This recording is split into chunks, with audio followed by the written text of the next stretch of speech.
কি জান, কেমন লাগছে বিয়ে করে? একদম আমার সাথে কথা বলবি না। তুই আমার জীবন নষ্ট করে দিয়েছিস।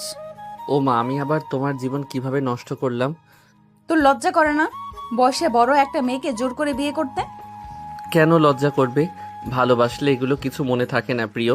তুই আমাকে ভালোবাসিস তাই না? তুই শুধু আমাকে ব্যবহার করার জন্য আমাকে বিয়ে করেছিস। তুমি কি পাগল হয়ে গেছো? তুই তো আমার শরীর পাওয়ার জন্যই আমাকে বিয়ে করেছিস। তাহলে আয় নে, আমাকে উপভোগ কর। এই কথা বলেই তিশা তার গায়ের শাড়ির আঁচল ফেলে দেয় আর শাড়ি খুলতে থাকে। তখনই সাইফ অন্যদিকে ফিরে তিশার শাড়ির আঁচল তার গায়ে দিয়ে দেয়।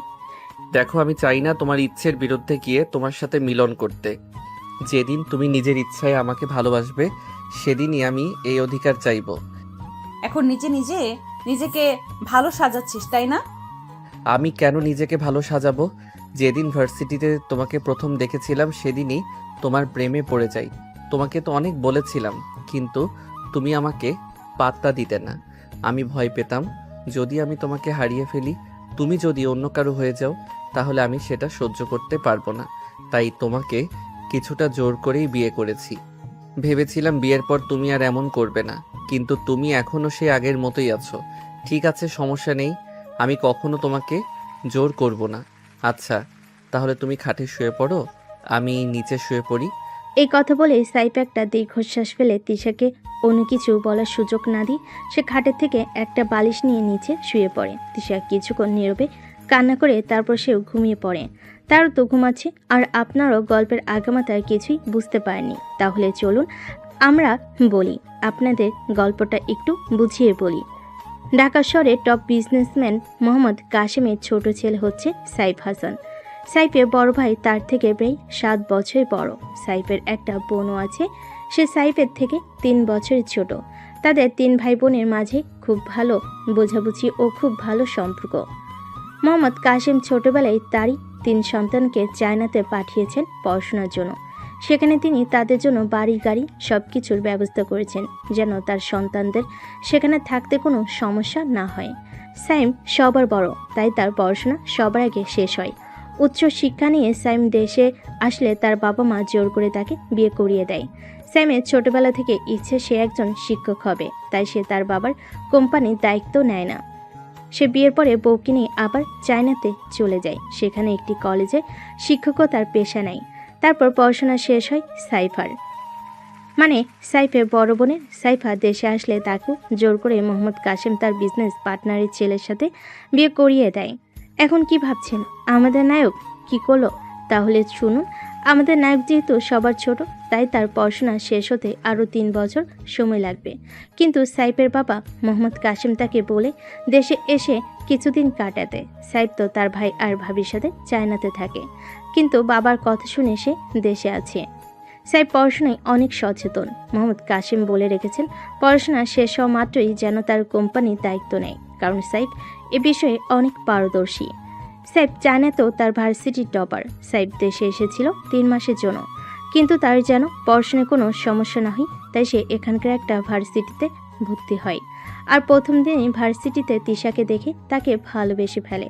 তারপর তিশার পেছনে 2 মাস ব্যয় করে তারপর যখন দেখে কোনো কাজ হচ্ছে না, তখন সে তিশার ব্যাপারে খবর নেয়। তখন সে জানতে পারে তিশার বাবা তাদের অফিসে কাজ করে, আর তার বাবার অফিস থেকে অনেক টাকা লোন নিয়ে রেখেছেন। তখন সে আর দেরি করে না, সে ওই দিনই রাতে তার বাবাকে জানায় যে সে তিশাকে বিয়ে করতে চায়। মোহাম্মদ কাশেম প্রথমে অবাক হলেও তারপর রাজি হয়ে যায়, কারণ তিনি তিশার সম্পর্কে আগে থেকেই জানতেন। তারপর মোহাম্মদ কাশেম তিশার বাবার সাথে কথা বলেন এবং তিনিও রাজি হয়ে যায়, কারণ তিনিও সাইফের ব্যাপারে খুব ভালোভাবে জানতেন। সবাই রাজি হলো, তিশা কিন্তু রাজি ছিল না, কারণ সাইফ তার থেকে জুনিয়র। কিন্তু অবশেষে তার বাবার জোড়াজুড়িতে রাজি হয়ে যায়। তারপর তাদের বিয়ে হয়ে গেল। তারপর থেকে তো আপনারা জানেনই। তাহলে চলুন গল্পে ফিরি। সকালে হালকা আলোয় সাইফের রুমে জানালা দিয়ে প্রবেশ করে। সাইফের তখন ঘুম ভাঙে, আর কালকে রাতের কথা মনে পড়তে চোখ দিয়ে 2 ফোঁটা পানি পড়ে। সাইফ অত্যন্ত বিলাসবহুল জীবনযাপন করে। শুধু সেই নয়, তার পরিবারের সবাই এমন ধনী পরিবার বলে কথা। যে ছেলে সবসময় লাখ টাকার বিছানায় ঘুমায়, আর এই প্রথম সে ফুলরে শুয়েছে আরও তার ভালোবাসার মানুষের জন্য। তখন সে ভাবে সে কি ভালোবেসে কোনো ভুল করেছে নাকি? তখন সে তার চিন্তা বাদ দিয়ে উঠে ওয়াশরুমে চলে যায়। তারপর বেরিয়ে দেখে তিশাও উঠে গেছে। তিশা কিছু না বলে ওয়াশরুমে চলে যায়। যখন তারা রুম থেকে বের হবে তখন দয়া করে আম্মু আব্বুর সামনে কিছু প্রকাশ করবেন না। যা আছে আমার আর আপনার মধ্যে, তারা যেন কিছু জানতে না পারে। তিশা তখন হ্যাঁসূচক মাথা নাড়ে। তারপর তারা নিচে যায়। সাইফ আর তিশা ড্রয়িং রুম পেরিয়ে ডাইনিং হলের দিকে এগোতে দেখল তিশা ডাইনিং টেবিলের এক প্রান্তে মোহাম্মদ কাশেম আর তার স্ত্রী বসে আছেন। তাদের মুখে নতুন বউ ঘরে আনার তৃপ্তির হাসি। সাইফের মা মিসেস ফারিয়া কাশেম তিশাকে দেখেই উঠে দাঁড়ালেন। আরে তোমরা এসে গেছো, এসো মা এসো। কাল রাতে ভালো ঘুম হয়েছে তো? কোনো অসুবিধা হয়নি নিশ্চয়ই? মিসেস কাশেমের গলার স্বরে আন্তরিকতা থাকলেও তিশার কানে সেটা কেমন যেন বিদ্রুপের মতো শোনালো। সে জোর করে মুখের সামান্য হাসি ফুটিয়ে তোলার চেষ্টা করলো, কিন্তু তার চোখ দুটো ছলছল করছিল। সাইফ পরিস্থিতি সামাল দিতে তাড়াতাড়ি বলে উঠল, হ্যাঁ আম্মু, সব ঠিক আছে। ও একটু নার্ভাস, হয়তো নতুন পরিবেশ দেখে। আস্তে আস্তে সব ঠিক হয়ে যাবে। ঠিক আছে, বসো তোমরা। নাস্তা প্রায় রেডি। তেশামা, তোমার যা খেতে ইচ্ছে করে নির্দ্বিধায় বলবে। এটা তোমার নিজের বাড়ি মনে করে। তিশা কোনো কথা না বলে শুধু মাথা নাড়ল। সে সাইফের পাশে চেয়ারে বসতে গিয়েও একটু ইতস্তত করে অন্য একটি চেয়ার টেনে বসলো। সাইফের বুকের ভেতরটা মোচড় দিয়ে উঠল। তার মা তীক্ষ্ণ দৃষ্টিতে ব্যাপারটা খেয়াল করলেন কিনা বোঝা গেল না। টেবিলে নানা পদের খাবার সাজানো হলো, কিন্তু তিশার গলায় যেন কিছুই নামছিল না। সে অন্যমনস্কভাবে প্লেটে সামান্য খাবার নিয়ে নাড়াচাড়া করতে লাগলো। কি হলো মা, খাচ্ছ না যে? শরীর খারাপ লাগছে? সাইদ, দেখ তো তিশার কোনো সমস্যা হচ্ছে নাকি? কিছু লাগবে তোমার? শরীর ঠিক আছে? ঠিক আছি। সাই বুঝতে পারছিল তিশার মনের অবস্থা। সে আর জোর করল না। নাস্তার পর্বটা অস্বস্তিকর নীরবতার মধ্যেই শেষ হলো। মোহাম্মদ কাশেম ব্যবসা কাজে বেরিয়ে গেলেন। ফারিহা কাশেম তিশাকে নিয়ে সোফায় বসলেন। দেখো মা, আমি জানি হঠাৎ করে একটা নতুন পরিবেশে এসে মানিয়ে নিতে একটু সময় লাগে। তোমার আর সাইফের বয়সের পার্থক্য বা তোমাদের বিয়ের পরিস্থিতি নিয়েও হয়তো তোমার মনে দ্বিধা আছে, কিন্তু বিশ্বাস করো, আমার ছেলেটা মন থেকে খুব ভালো। ও তোমাকে অনেক ভালোবাসে বলেই এত কিছু করেছে। তুমি ওকে একটু সময় দিও, দেখবে সব ঠিক হয়ে যাবে। তিশা চুপচাপ মিসেস কাশেমের কথা শুনছিল। তার মনে হচ্ছিল সবাই যেন তাকে বোঝানোর চেষ্টা করছে, কিন্তু তার ভেতরের কষ্টটা কেউ বুঝতে চাইছে না। তার মনে হচ্ছিল যেন সে এক খাঁচের বন্দী হয়ে গেছে। সে শুধু মুক্তি চাইছিল। তুমি কি আজ একবার তোমার বাবার বাড়ি থেকে ঘুরে আসতে চাও? মনটা ভালো লাগবে হয়তো। সাইফ তোমাকে নিয়ে যাবে। না আন্টি, মানে আম্মু, আজ না, শরীরটা ভালো লাগছে না। আমি বরং একটু রেস্ট নিতে চাই। হ্যাঁ আম্মু, ও ঠিকই বলেছে। জার্নি আর কালকের অনুষ্ঠানের ধকল গেছে, আজও একটু বিশ্রাম নিক। আমরা না হয় কাল বা পরশু যাব। ফারিয়া কাশেম আর জোর করলেন না। তিশা যেন হাঁপ ছেড়ে বাঁচল। সে উঠে নিজের ঘরে চলে এলো। সাইফও কিছুক্ষণ তার পিছু পিছু ঘুরে ঘরে এলো। ঘরে ঢুকে তিশা দেখল সাইফ আগের মতোই তার বালিশটা নিয়ে সোফার দিকে এগোচ্ছে। তিশা কেন যেন এবার একটু অন্যরকম লাগলো। যে ছেলেটা তাকে এত জোর করে বিয়ে করলো, সে কেন তার ইচ্ছের বিরুদ্ধে গিয়ে তাকে স্পর্শ করছে না? ছেলেটি কি সত্যি তাকে ভালোবাসে, নাকি এটাও তার কোনো নতুন চাল? নানা চিন্তায় তিশার মাথা ভার হয়ে এলো। সে খাটে গিয়ে চুপচাপ শুয়ে পড়ল। চোখের কোণ বেয়ে গড়িয়ে পড়ল কয়েক ফোঁটা অশ্রু। সাইফ দরজার কাছে দাঁড়িয়ে কিছুক্ষণ তিশার দিকে তাকিয়ে থেকে একটা দীর্ঘশ্বাস ফেলে ঘর থেকে বেরিয়ে গেল। দুজনের মধ্যেই তৈরি হওয়া অদৃশ্য দেওয়ালটা যেন আরো উঁচু হয়ে উঠল। সাইফ ঘর থেকে বেরিয়ে যাওয়ার পর তিশা আরো কিছুক্ষণ বিছানায় মুখ বুজে পড়ে রইল। কান্নার কারণে শরীরটা হালকা কাঁপছিল। বিলাসবহুল বিশাল এই ঘরটা যেন তাকে গিলে খেতে আসছিল। দামি আসবাবপত্র, নরম বিছানা, শীতাতপ নিয়ন্ত্রিত আরাম, কোনো কিছুই তার ভেতরে শূন্যতা আর ক্ষোভকে ঢাকতে পারছিল না। সে উঠে জানালার কাছে গিয়ে দাঁড়ালো। বাইরে সুন্দর বাগান, পরিপাটি লন, কিন্তু সবকিছুই তার কাছে অর্থহীন, বর্ণহীন মনে হচ্ছিল। তার মনে হচ্ছিল সে যেন সোনার খাঁচে বন্দি এক পাখি, যার ডানা দুটো ভেঙে দেওয়া হয়েছে। এদিকে সাইফের বিয়েতে তার ভাই বা বোন কেউই আসতে পারেনি। বড় ভাই সাইম চীন দেশে কলেজের অধ্যাপনা থেকে ছুটি ম্যানেজ করতে পারেনি, আর বোন সাইফা তার স্বামীর সাথে ডেনমার্কে থাকে। এত অল্প সময়ের নোটিশে এত দূর থেকে তাদের পক্ষেও আসা সম্ভব হয়নি। তাই বাড়িতে আপাতত সাইফের মা বাবা আর নবদম্পতি ছাড়া তেমন কেউই ছিল না। তিশা ভাবছিল তার ভার্সিটির কথা, বন্ধুদের কথা, তার নিজের সাজানো স্বপ্নের কথা। সাইফের এই একতরফা সিদ্ধান্ত তার পুরো জীবনকে উলটপালট করে দিয়েছে। যে ছেলেটা তার জুনিয়র, যার দিকে সে কখনো ফিরত তাকায়নি, সে ছেলেটাই আজ তার স্বামী। এটা সে কিছুতেই মেনে নিতে পারছিল না। আবার সাইফের রাতের ব্যবহার, তার সম্মান বজায় রাখার চেষ্টা, সেটাও তাকে দ্বিধায় ফেলছিল। মানুষটা আসলে কি চায়? যদি জোর করে বিয়ে করলো, তবে এখন এত ভালো সাজার কারণ কি? অন্যদিকে সাইফ ঘর থেকে বেরিয়ে সোজা চলে গিয়েছিল বাড়ির পেছনে সুইমিং পুলের ধারে। একটা চেয়ার টেনে চুপচাপ বসে রইল। তার মা ফারিয়া কাশেম দূর থেকে ছেলেকে কিছুক্ষণ দেখলেন, এরপর কাছে এগিয়ে এলেন। এখানে একা বসে আছিস যে? তিশা কি এখনো রেস্ট নিচ্ছে? হ্যাঁ আম্মু, ওকে একটু একা থাকতে দাও, ওর সময় লাগবে। আমি বুঝতে পারছি ওর কষ্ট হচ্ছে, কিন্তু তুই যেভাবে ওকে বিয়ে করে আনলি, কাজটা কি ঠিক হলো সাইফ? মেয়েটার মনের অবস্থাটা একবার ভেবে দেখছিস? সাইম বা সাইফা থাকলেও হয়তো তোকে কিছু বোঝাতো। আমি ওকে ভালোবাসি আম্মু, আমি ওকে হারাতে চাইনি। আমি জানি পথটা ভুল ছিল, কিন্তু উদ্দেশ্যটা ভুল নয়। ওকে আমি সব সুখ দেব। দেখো তুমি শুধু একটু সময় দাও। যা ভালো বুঝিস কর, তবে খেয়াল রাখিস ভালোবাসার নামে যে ওর ওপর কোনো অত্যাচার না হয়। ওর মুখের দিকেও তাকালে বড্ড মায়া লাগে। ফারিয়া কাশেম চলে গেলেন। সাইফ আবার একা হয়ে গেল। কিছুক্ষণ পর বাড়ির একজন সাহায্যকারী এসে জানালো তিশা ঘর থেকে বেরোয়নি, তাই খাবারটা ঘরে পাঠিয়ে দেওয়া হবে কিনা। সাইফ মাথা নেড়ে সায় দিল। দুপুরে কাজে লোক খাবার নিয়ে এলে তিশা দরজা খুলে খাবারটা নিল বটে, কিন্তু খেলো নামমাত্র। তার শুধু মনে হচ্ছিল বাবার কথা। বাবা কিভাবে পারলেন টাকার জন্য তার জীবনটাকে এভাবে বিকিয়ে দিতে? সে ফোন হাতে নিয়েও বাবাকে কল করতে পারল না। কি বলবে সে? অভিযোগ করবে? তাতে কি লাভ হবে? তাতে কি কোনো লাভ হবে? বিকেলের দিকে সাইফের ফোন বেজে উঠল। স্ক্রিনে বড় বোনের নাম সাইফা দেখে সে ফোন রিসিভ করলো। কি রে সাইফ, বিয়ে করে তো আমাদের ভুলেই গেলি। নতুন বউ পেয়ে আর বোনকে মনে নেই? ভাবি কেমন আছে? তোর পছন্দ যখন, দেখতে নিশ্চয়ই বোনের মতো। হ্যাঁ আপু ভালো আছে, তুমি কেমন আছো? দুলাভাই কেমন আছে? আমরা ভালো আছি রে, কিন্তু তোর গলা এমন শুকনো লাগছে কেন? সব ঠিক আছে তো? ভাবি কি খুব সুন্দরী, নাকি তুই প্রেমে হাবুডুবু খাচ্ছিস বলে কথা? বলার সময় নেই, দে না ভাবির সাথে একটু কথা বলিয়ে দে। ও ও এখন রেস্ট নিচ্ছে রে আপু। কাল রাতে জার্নি আর অনুষ্ঠানে অনেক ধকল গেছে, তো পরে কথা বলিস। ও আচ্ছা ঠিক আছে। দুলাভাইয়ের খেয়াল রেখো, আর আমার তরফ থেকে সালাম দিও। রাখছি তাহলে।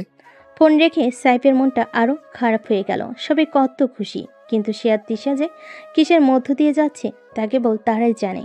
সন্ধ্যা নামার পর সাইফ আবার ঘরে এলো। দেখলো তিশা একটা বই হাতে নিয়ে বিছানার একপাশে বসে আছে, কিন্তু তার দৃষ্টি বইয়ের পাতায় নয়, অন্য কোথাও নিবদ্ধ। সাইফ ঘরে ঢুকতে সে সচকিত হয়ে বইয়ের দিকে তাকালো। তোমার কি কিছু লাগবে? কফি বা অন্য কিছু? তিশা মাথা নেড়ে না বোঝালো, কিন্তু কোনো কথা বলল না। রাতের খাবার কি ঘরে এনে দেবো নাকি নিচে যাবে? তিশা একইভাবে মাথা নেড়ে জানালো সে ঘরেই খাবে। সাইফ আর কিছু বলল না।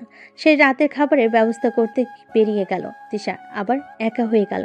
তার মনে হলো এই বিশাল বাড়িতে সে যেন একা এক বন্দি। এই বিয়ে, এর সম্পর্ক, এর ভবিষ্যৎ কি? সে কি পারবে কখনো সাইফকে মেনে নিতে, নাকি তার জীবনটা এই নিরস চার দেওয়ালের মধ্যেই শেষ হয়ে যাবে?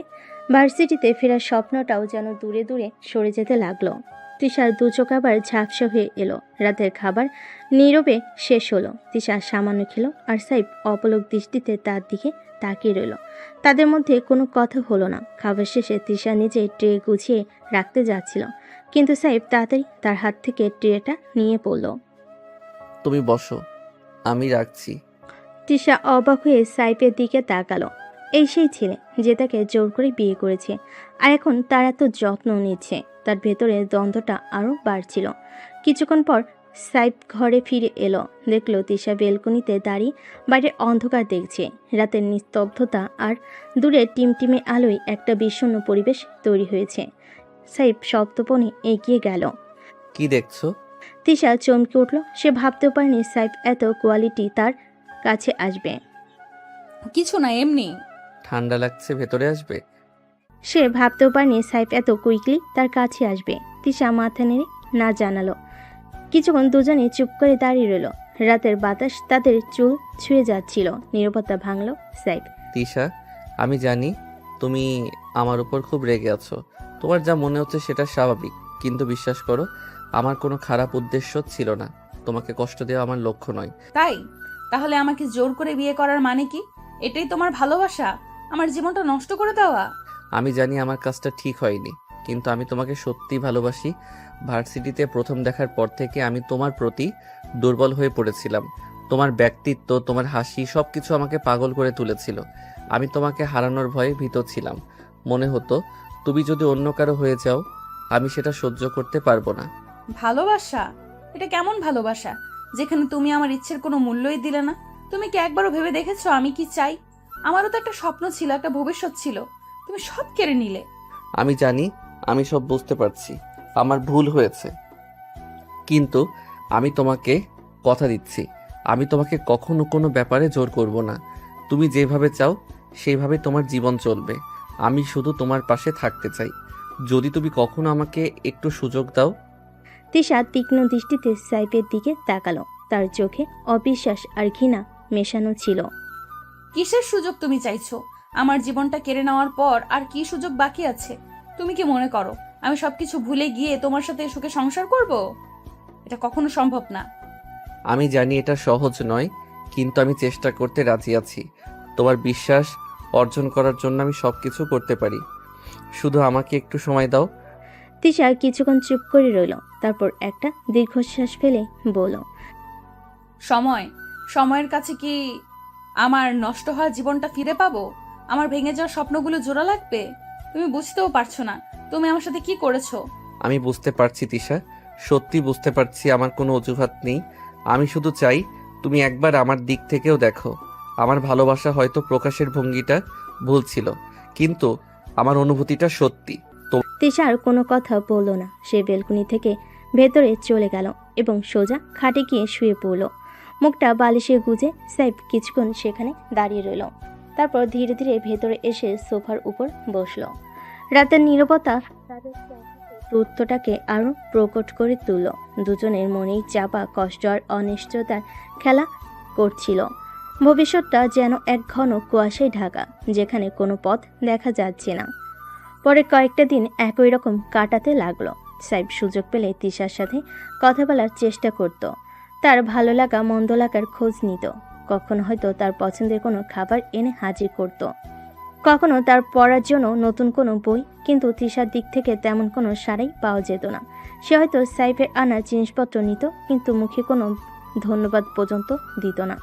তার চোখে মুখে সবসময় এক শীতলতা আর বিরক্তি খেলা করত। সাইফের সব ভালোবাসা আর চেষ্টা যেন এক কঠিন পাথরের দেওয়ালে ধাক্কা খেয়ে ফিরে আসতো। একদিন সকালে নাস্তার টেবিলে সাইফের মা ফারিয়া বেগম তিশাকে জিজ্ঞেস করলেন, মা, তোমার কি শরীরটা খারাপ লাগছে? কদিন ধরে দেখছি তুমি তেমন খাচ্ছ না, আর মুখটাও সবসময় শুকনো থাকে। না, আমার শরীর ঠিক আছে। আর কি কোনো কিছু খেতে ইচ্ছে করছে? বলো না, আমি এনে দেব। আমার কিছুই খেতে ইচ্ছে করছে না। ফারিয়া বেগম ছেলে মুখের দিকে তাকালেন। সাইফের চোখে স্পষ্ট হতাশার ছাপ। তিনি দীর্ঘশ্বাস চেপে অন্য প্রসঙ্গে গেলেন। আচ্ছা তিশা, তুমি কি গান শুনতে ভালোবাসো? সাইফের কাছে অনেক সুন্দর গানের কালেকশন আছে, চাইলে শুনতে পারো। না, আমার এখন কিছু ভালো লাগছে না। সাইফ চুপ করে রইল। তার মনে হচ্ছিল তিশার মন জয় করা সত্যি এক কঠিন কাজ। সে বুঝতে পারছিল না আর কতদিন এভাবে চলতে থাকবে। তার ভালোবাসা কি কখনোই তিশার হৃদয়ে একটু জায়গা করে নিতে পারবে না? বিকেলে সাইফ তিশার ঘরে একটি গোলাপের তোড়া নিয়ে ঢুকলো। লাল গোলাপগুলো যেন তার হৃদয়ের গভীর ভালোবাসার প্রতীক। তিশা তখন জানালার পাশে দাঁড়িয়ে আকাশ দেখছিল।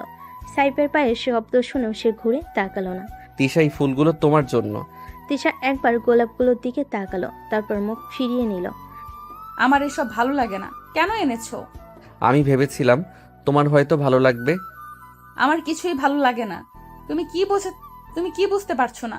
আমার জীবনটা তুমি বিষিয়ে দিয়েছো। এখন এই ফুল দিয়ে কি হবে? সাইফের হাত থেকে গোলাপের তোড়াটা পড়ে গেল। লাল পাপড়িগুলো মেঝেতে ছড়িয়ে রইল, যেন তার ভেঙে যাওয়া হৃদয় টুকরোগুলো। সে কিছুক্ষণ স্তব্ধ হয়ে দাঁড়িয়ে রইল, তারপর ধীরে ধীরে ঘর থেকে বেরিয়ে গেল। রাতে সাইফ যখন ঘরে ঢুকলো, দেখলো তিশা বিছানার এক কোণে গুটিসুটি হয়ে শুয়ে আছে।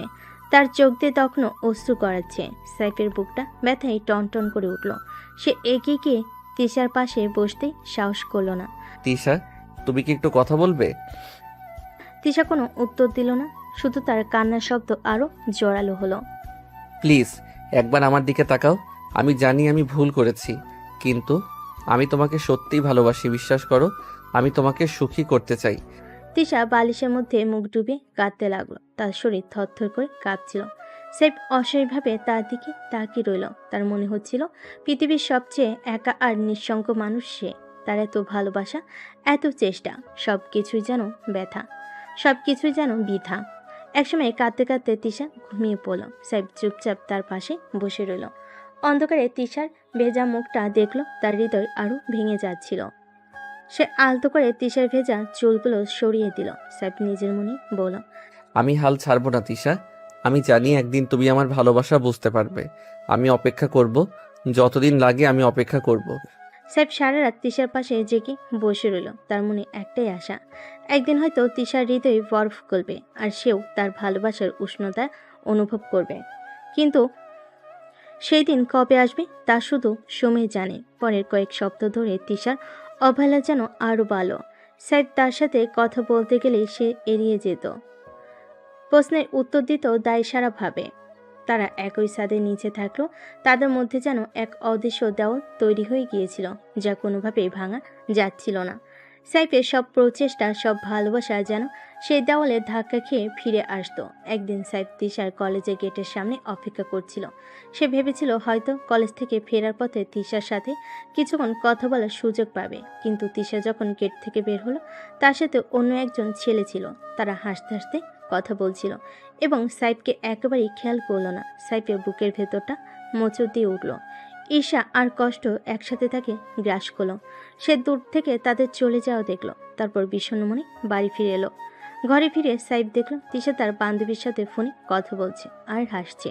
সেই হাসি যা সাইফ কয়দিন ধরে দেখার জন্য ব্যাকুল হয়েছিল, তা অন্য কারোর সাথে ভাগ করে নিচ্ছে। সাইফের মনে হলো যেন কেউ তার হৃৎপিণ্ডে ছুরি মারছে। ফোন রেখে তিশা যখন সাইফের দিকে তাকালো, তার চোখে কোনো অনুশোচনা বা অপরাধ বোধের লেশমাত্র ছিল না। তুমি কি কলেজে কারোর সাথে গিয়েছিলে? হ্যাঁ, তো তাতে তোমার কি? আমি শুধু জানতে চাচ্ছিলাম। কেন? তুমি কি আমার প্রতিটি মুহূর্তের হিসাব রাখতে চাও? ভুলে যেও না, তুমি জোর করে আমাকে বিয়ে করেছো, আমার জীবনের মালিক নও। তিশার কথাগুলো সাইফের বুকে তীরের মতো বিঁধল। সে আর কোনো কথা বলতে পারল না, শুধু ব্যথাতুর দৃষ্টিতে তিশার দিকে তাকিয়ে রইল। রাতে খাবার টেবিলে নীরবতা আরো গাঢ় হলো। সাইফের বাবা মা তাদের মধ্যকার চাপা উত্তেজনা অনুভব করতে পারছিলেন। ফারিয়া বেগম কয়েকবার চেষ্টা করলেন পরিবেশটা হালকা করতে, কিন্তু কোনো লাভ হলো না। তিশা নীরবে খেলো আর সাইফ অপলক দৃষ্টিতে তার দিকে তাকিয়ে রইল। খাওয়ার পর সাইফ তিশার ঘরে গেল। তিশা তখন ল্যাপটপে কিছু দেখছিল। সাইফের উপস্থিতি টের পেয়েও সে কোনো মনোযোগ দিল না। তিশা, আমার কিছু কথা বলার ছিল। আমার এখন কথা বলার মুড নেই। কিন্তু এটা খুব জরুরি। আর কি জরুরি কথা থাকতে পারে? তুমি তো তোমার উদ্দেশ্য হাসিল করেছো, এখন আর কি চাও? আমি তোমাকে বোঝাতে চাই। আমার কিছুই বোঝার নেই। তুমি আমার জীবনটা নষ্ট করেছো, এটাই সত্যি, আর আমি তোমাকে কখনোই ক্ষমা করব না। ল্যাপটপ বন্ধ করে সাইফের দিকে তাকালো। তার চোখে ঘৃণা আর বিতৃষ্ণা স্পষ্ট। সাইফ সেই দৃষ্টি সহ্য করতে না পেরে মাথা নিচু করল। ঠিক আছে, যদি তুমি এখন কথা বলতে না চাও তবে থাক, কিন্তু আমি সবসময় তোমার জন্য এখানে আছি। যখন তোমার মনে হবে তুমি কথা বলতে পারো। সাইফ ঘর থেকে বেরিয়ে গেল। তার মনে হচ্ছিল তাদের মধ্যকার দূরত্ব ক্রমশ বাড়ছে, আর এই বরফ গলাতে না পারলে তাদের ভবিষ্যৎ অন্ধকার। তার ভালোবাসার প্রতিদান হিসেবে সে শুধু অবহেলাই পাচ্ছে, যা তার হৃদয়কে ক্ষত বিক্ষত করছে। সে বুঝতে পারছিল না আর কতদিন সে এই নীরব যন্ত্রণা সহ্য করতে পারবে। তার মনে একটাই প্রশ্ন ঘুরপাক খাচ্ছিল, কবে তিশা তার ভালোবাসার গভীরতা বুঝতে পারবে, নাকি তাদের সম্পর্কটা চিরকাল এমনই তিক্ত আর শীতল থাকবে। হ্যাঁ, তারপরে দিনগুলো যেন একঘেয়েমি বেড়া জালে বাধা পড়ে কাটতে লাগলো। সাইফ তার দিক থেকে ভালোবাসার প্রকাশে কোনো ত্রুটি রাখতো না। সকালে ঘুম থেকে উঠে তিশাকে উইশ করা থেকে শুরু করে রাতে ঘুমাতে যাওয়ার আগে তার খেয়াল রাখা সব কিছু সে নীরবে করে যেত। কখনো তিশার পছন্দের ফুল এনে তার পড়ার টেবিলে রেখে দিত, কখনো তার জন্য গরম কফি বানিয়ে অপেক্ষা করত। কিন্তু তিশার আচরণে সামান্যতম পরিবর্তন দেখা যেত না। সে সাইফের সাথে প্রয়োজন ছাড়া কথা বলতো না। যদি কোনো কারণে কথা বলতে হতো তবে তা ছিল খুবই সংক্ষিপ্ত এবং শীতল। তাদের একই ঘরে থাকাটা যেন দুটো ভিন্ন মেরুর মানুষের সহ অবস্থান ছিল। একজন ভালোবাসার উষ্ণতা ছড়াতে চাইতো, অন্যজন সেই উষ্ণতাকে অপেক্ষা করে দূরে সরে থাকতে চাইতো। স্যার তার বন্ধুদের সাথে আগের মতো আড্ডা দিতে পারতো না। তার মন সবসময় তিশার চিন্তায় আচ্ছন্ন থাকতো। তাদের সম্পর্কটা কোন দিকে যাচ্ছে তা ভেবে সে অস্থির থাকতো। তার বাবা মা তাদের মধ্যকার চাপা অস্বস্তি বুঝতে পারতেন, কিন্তু সরাসরি কিছু জিজ্ঞেস করতে সাহস পেতেন না। তারা হয়তো আশা করেছিলেন সময়ের সাথে সাথে সবকিছু ঠিক হয়ে যাবে। তিশা তার স্বাভাবিক জীবন থেকে অনেকটাই দূরে সরে গিয়েছিল। ভার্সিটিতে গেলেও বন্ধুদের সাথে তেমন মিশত না, ক্লাসেও তেমন মনোযোগ কম থাকতো। তার মনে সবসময় সাইফের প্রতি জমে থাকা ক্ষোভ আর বিতৃষ্ণা কিলবিল করত। এই জোরপূর্বক বিয়েটা তার সব স্বপ্ন আর আকাঙ্ক্ষাকে যেন ধূলিসাৎ করে দিয়েছিল। সে ভেতরে ভেতরে জ্বলছিল, কিন্তু বাইরে একটা পাথরের মতো কঠিন আবরণ তৈরি করেছিল, যা ভেদ করা সাইফের পক্ষে ক্রমশ কঠিন হয়ে উঠছিল। তাদের বেডরুমটা নীরবতায় এক স্থায়ী আবাসে পরিণত হয়েছিল। রাতে সাইফ সোফাতেই ঘুমাতো, আর তিশা একা একা বিছানায় শুয়ে সিলিংয়ের দিকে তাকিয়ে থাকতো। তাদের মধ্যে কোনো শারীরিক সম্পর্ক তো দূরের কথা, সামান্য স্পর্শ হতো না। সাইফ তিশার ইচ্ছের বিরুদ্ধে কিছু করতে চায়নি, কিন্তু এই দূরত্বটা তাকে ক্রমশ হতাশ করে তুলছিল। একদিন সাইফ সাহস করে তিশার কাছে গিয়ে বসলো। তিশা তখন বারান্দায় দাঁড়িয়ে দূরের আকাশ দেখছিল। তিশা, তুমি কি একবারের জন্য ভেবে দেখেছো আমার কেমন লাগে? তোমার এই অবহেলা, এটা আমাকে কতটা কষ্ট দেয়। তোমার কষ্ট পাওয়া না পাওয়ার সাথে আমার কি সম্পর্ক? তুমি তো আমার জীবনটাই কেড়ে নিয়েছো। এখন কষ্ট পেলে তাতে আমার কি? কিন্তু আমি তো তোমাকে ভালোবেসেছিলাম। আমার ভালোবাসার কি কোনো মূল্য নেই তোমার কাছে? ভালোবাসা? এটা কেমন ভালোবাসা যা অন্যের ইচ্ছেকে সম্মান করতে জানে না? এটা তো জোর জবরদস্তি নিজের খেয়াল খুশি মতো কিছু করা। আমি জানি আমার পদ্ধতিটা ভুল ছিল, কিন্তু আমার উদ্দেশ্য খারাপ ছিল না। আমি সত্যি তোমাকে সুখী করতে চেয়েছিলাম। সুখী? আমাকে সুখী করার তোমার কোনো অধিকার নেই। তুমি বরং আমাকে আমার আগের জীবনে ফিরে যেতে দাও। তিশার কণ্ঠস্বর দৃঢ়। তার চোখে কোনো দুর্বলতা নেই। সাইফ অসহায়ভাবে তার দিকে তাকিয়ে রইল। তার মনে হচ্ছিল তাদের মধ্যকার দূরত্ব হয়তো কখনোই ঘুচবে না। তার ভালোবাসার প্রতিদান হিসেবে সে হয়তো চিরকাল এই অবহেলায় পেতে থাকবে। তার স্বপ্নগুলো যেন ধীরে ধীরে ভেঙে চুরমার হয়ে যাচ্ছিল, তবুও তার হৃদয়ের গভীরে কোথাও একটা ক্ষীণ আশা তখনও বেঁচে ছিল। হয়তো একদিন তিশা তার মনে দরজা খুলবে এবং তার ভালোবাসার উষ্ণতা অনুভব করবে। কিন্তু সেই দিনের অপেক্ষায় থাকাটা ক্রমশ কঠিন হয়ে দাঁড়াচ্ছিল। তিশার শরীরটা ইদানিং তেমন ভালো যাচ্ছিল না। প্রায় তার মাথা ব্যথা করত, দুর্বল লাগতো, আর কোনো কিছুতেই মন বসতো না। প্রথমে সে বিষয়গুলো তেমন পাত্তা দেয়নি, ভেবেছিল হয়তো নতুন পরিবেশে ধকল। কিন্তু একদিন সকালে ঘুম থেকে উঠে সে তীব্র পেটে ব্যথায় কুঁকড়ে গেল। সাইফ তখন নিচে নাস্তা করছিল। তিশার গোঙ্গানির শব্দ শুনে সে ছুটে উপরে গেল। দেখল তিশা বিছানায় ভাঁজ হয়ে পড়ে আছে। তার মুখ পিলে হয়ে গেছে আর কপালে বিন্দু বিন্দু ঘাম। তিশা, কি হয়েছে তোমার? সাইফের উদ্বিগ্ন কণ্ঠ শুনে তিশা দুর্বলভাবে তার দিকে তাকালো। তার চোখের জলে আভাস। খুব খুব ব্যথা করছে পেটে। কোথায় ব্যথা করছে? কেমন ব্যথা? দাঁড়াও, আমি এক্ষুনি ডাক্তার ডাকছি। সাইফ তড়িঘড়ি করে নিজের ফোনটা হাতে নিল। তার হাত কাঁপছিল। সে তার পারিবারিক ডাক্তারের নম্বর ডায়াল করতে শুরু করলো। লাগবে না, হয়তো এমনিতেই ঠিক হয়ে যাবে। এমনিতেই ঠিক হয়ে যাবে? তুমি কি বুঝতে পারছো কতটা কষ্ট হচ্ছে তোমার? চুপ করে শুয়ে থাকো, আমি এক্ষুনি ডাক্তার নিয়ে আসছি। সাইফ তিশার কথা না শুনে ডাক্তারকে ফোন করলো এবং দ্রুত তাদের বাড়িতে আসতে বলল। এরপর সে তিশার পাশে বসলো, আলতো করে তার কপালে হাত বুলিয়ে দিল। তিশার শরীর তখনও ব্যথায় কুঁকড়ে যাচ্ছিল। এই প্রথম সাইফ তিশার এত কাছে এলো, এত অসহায় অবস্থায় দেখল। তার ভেতরে সব অভিমান, সব কষ্ট যেন মুহূর্তেই উপে গেল। এখন তার একটাই চিন্তা, তিশাকে সুস্থ করে তোলা। কিছুক্ষণের মধ্যে ডাক্তার এসে পৌঁছালেন। তিনি তিশাকে পরীক্ষা করলেন এবং কিছু টেস্ট করার পরামর্শ দিলেন।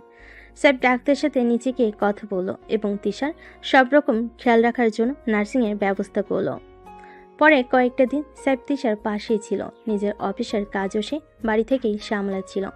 রাতে সোফার বদলে সে তিশার বিছানার পাশেই একটা তোষক পেতে ঘুমাতো, যাতে তিশার কোনো অসুবিধা হলে সঙ্গে সঙ্গে ছুটে আসতে পারে।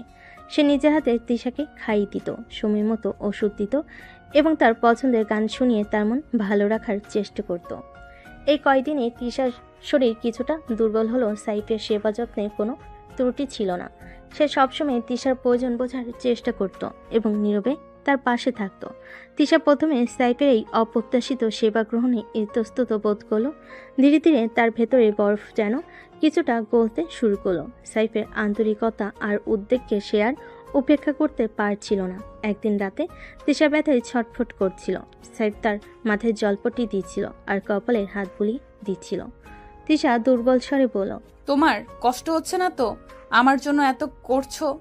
আমার কোনো কষ্ট হচ্ছে না তিশা, তুমি তাড়াতাড়ি সুস্থ হয়ে ওঠো, এটাই আমার একমাত্র চাওয়া। তিশা কিছুক্ষণ চুপ করে রইল, তারপর আস্তে করে বলল, ধন্যবাদ। সাইফের মুখটা উজ্জ্বল হয়ে উঠল। এই প্রথম তিশা তাকে ধন্যবাদ জানালো। হয়তো এই অসুস্থতা তাদের দুজনের মধ্যে একটা নতুন সম্পর্কের সূচনা করতে চলেছে।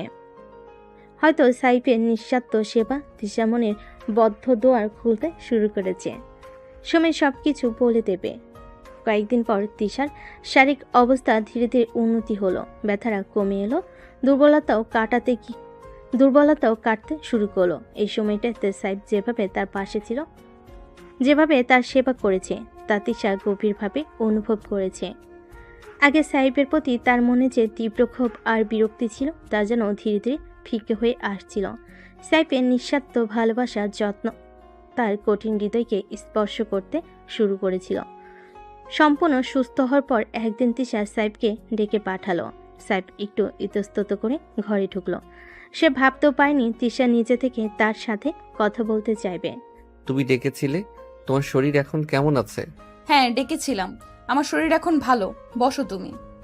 সাইফ খাটের পাশে একটা চেয়ার টেনে বসলো। তিশা তার দিকে সরাসরি তাকালো। সেই চোখে আর আগের মতো ঘৃণা বা অবহেলা ছিল না, বরং সেখানে কৃতজ্ঞতা আর এক ধরনের স্নিগ্ধতা দেখা গেল।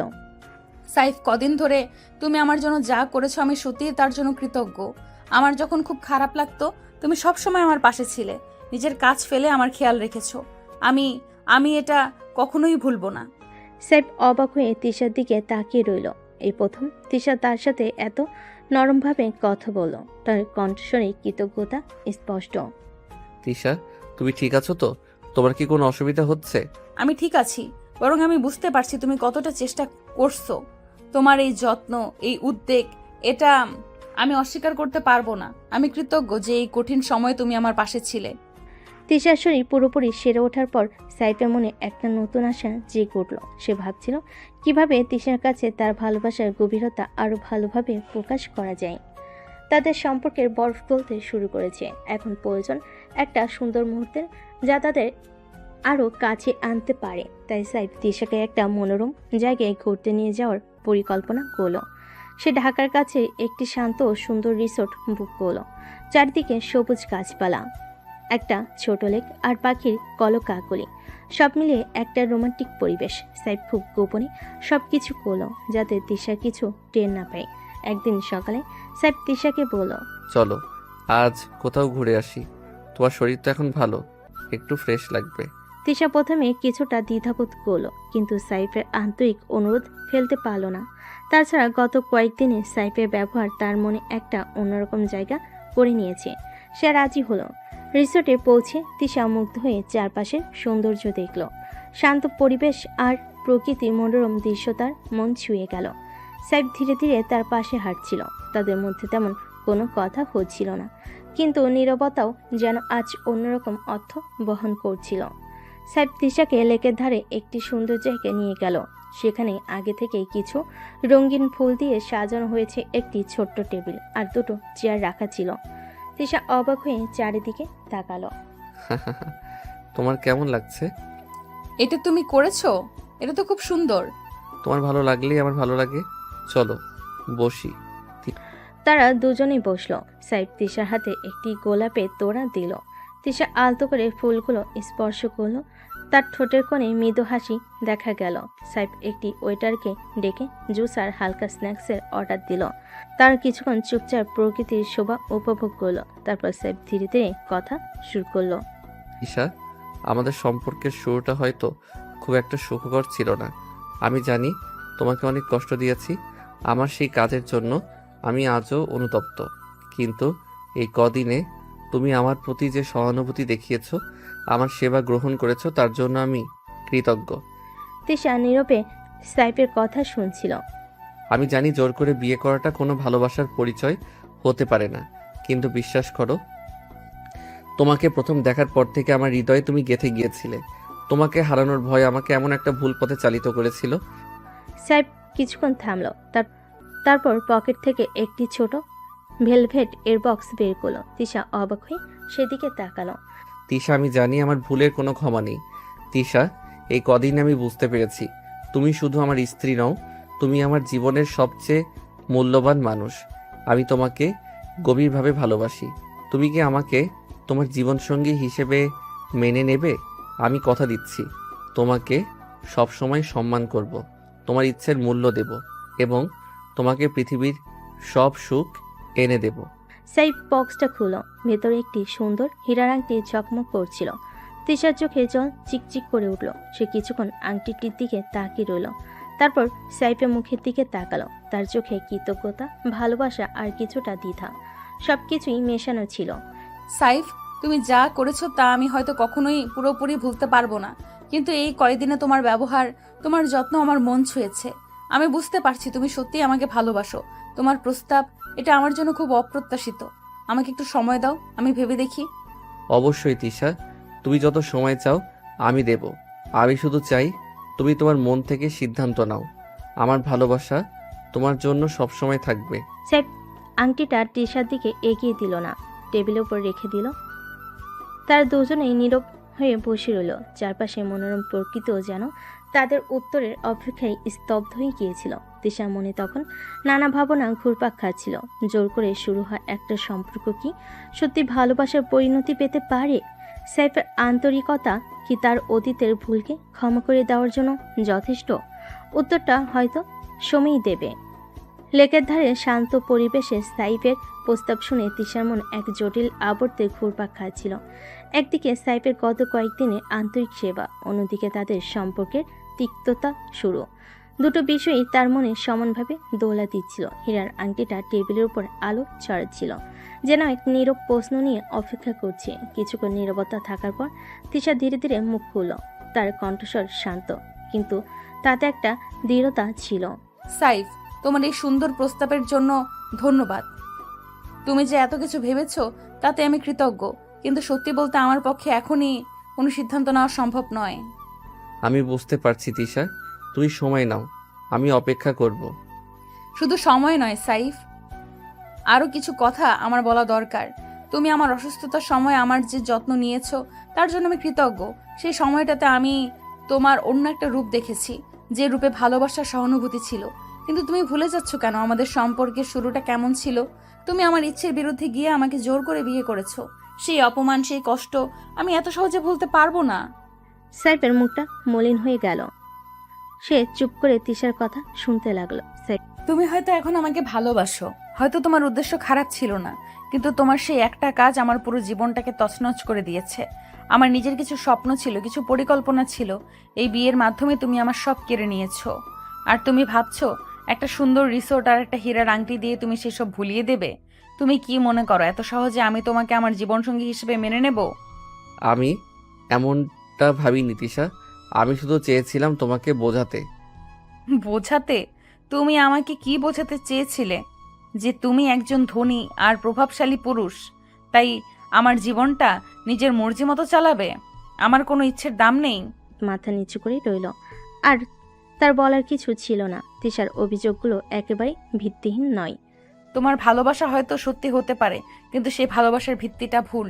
তুমি আমার সম্মান নষ্ট করেছো, আমার স্বাধীনতা কেড়ে নিয়েছো, আর এখন তুমি আশা করছো আমি সবকিছু ভুলে গিয়ে তোমার হাত ধরবো? এটা কখনো সম্ভব না। তিশা টেবিলের উপর রাখা আংটিটার দিকে ঘৃণা ভরে তাকালো। এই আংটি, এটা আমার কাছে তোমার ভুলের প্রায়শ্চিত্তের মতো মনে হচ্ছে, আর আমি সেই প্রায়শ্চিত্ত গ্রহণ করতে রাজি নই। তা শেষ করে তিশা চেয়ার ছেড়ে উঠে দাঁড়ালো। তার চোখে মুখে চরম বিরক্তি আর অপমান স্পষ্ট। চলো বাড়ি ফেরা যাক, আমার আর এখানে এক মুহূর্ত থাকতে ইচ্ছে করছে না। সাইব পাথরের মতো বসে রইল। তার বুকের ভেতরটা যেন ভেঙে চুরমার হয়ে যাচ্ছিল।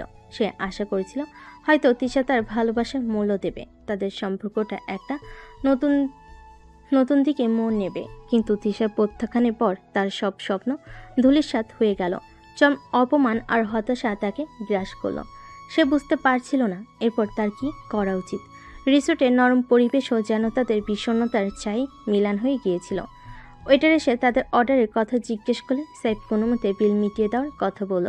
নীরবতা ভেঙে তারা গাড়ির দিকে এগিয়ে গেল। দুজন মনে এক গভীর ক্ষত নিয়ে রিসোর্ট থেকে ফিরে আসার পর সাইফ যেন নিজেকে গুটিয়ে নিল। তিশার প্রত্যাখ্যানের রেশতার চারপাশে এক বিষণ্ণতার চাদর বিছিয়ে দিল। পুরো সন্ধ্যা সে বাড়ির ছাদে একা কাটিয়ে দিল, রাতের আকাশে নীরব সাক্ষী হয়ে। তার মনের গভীরে তখন কেবলই তিশার অপমানজনক কথাগুলো প্রতিধ্বনিত হচ্ছিল। রাতে খাবার টেবিলে যখন সাইফ তার আমেরিকা যাওয়ার ইচ্ছের কথা জানালো, তিশা নীরবে খাচ্ছিল। সাইফের মুখ মলিন আর কণ্ঠস্বরে চাপা কষ্ট তার নজর এড়ায়নি। যখন সাইফের বাবা তার আমেরিকা যাওয়ার কারণ জানতে চাইলেন এবং সাইফ একটি অস্পষ্ট ব্যক্তিগত ব্যাপার এর উল্লেখ করল, তিশার বুকের ভেতরটা কেমন যেন মোচড় দিয়ে উঠল। কিসের ব্যক্তিগত ব্যাপার? প্রশ্নটা তিশার মনে উকি দিল। তবে কি সেই ব্যক্তিগত ব্যাপার?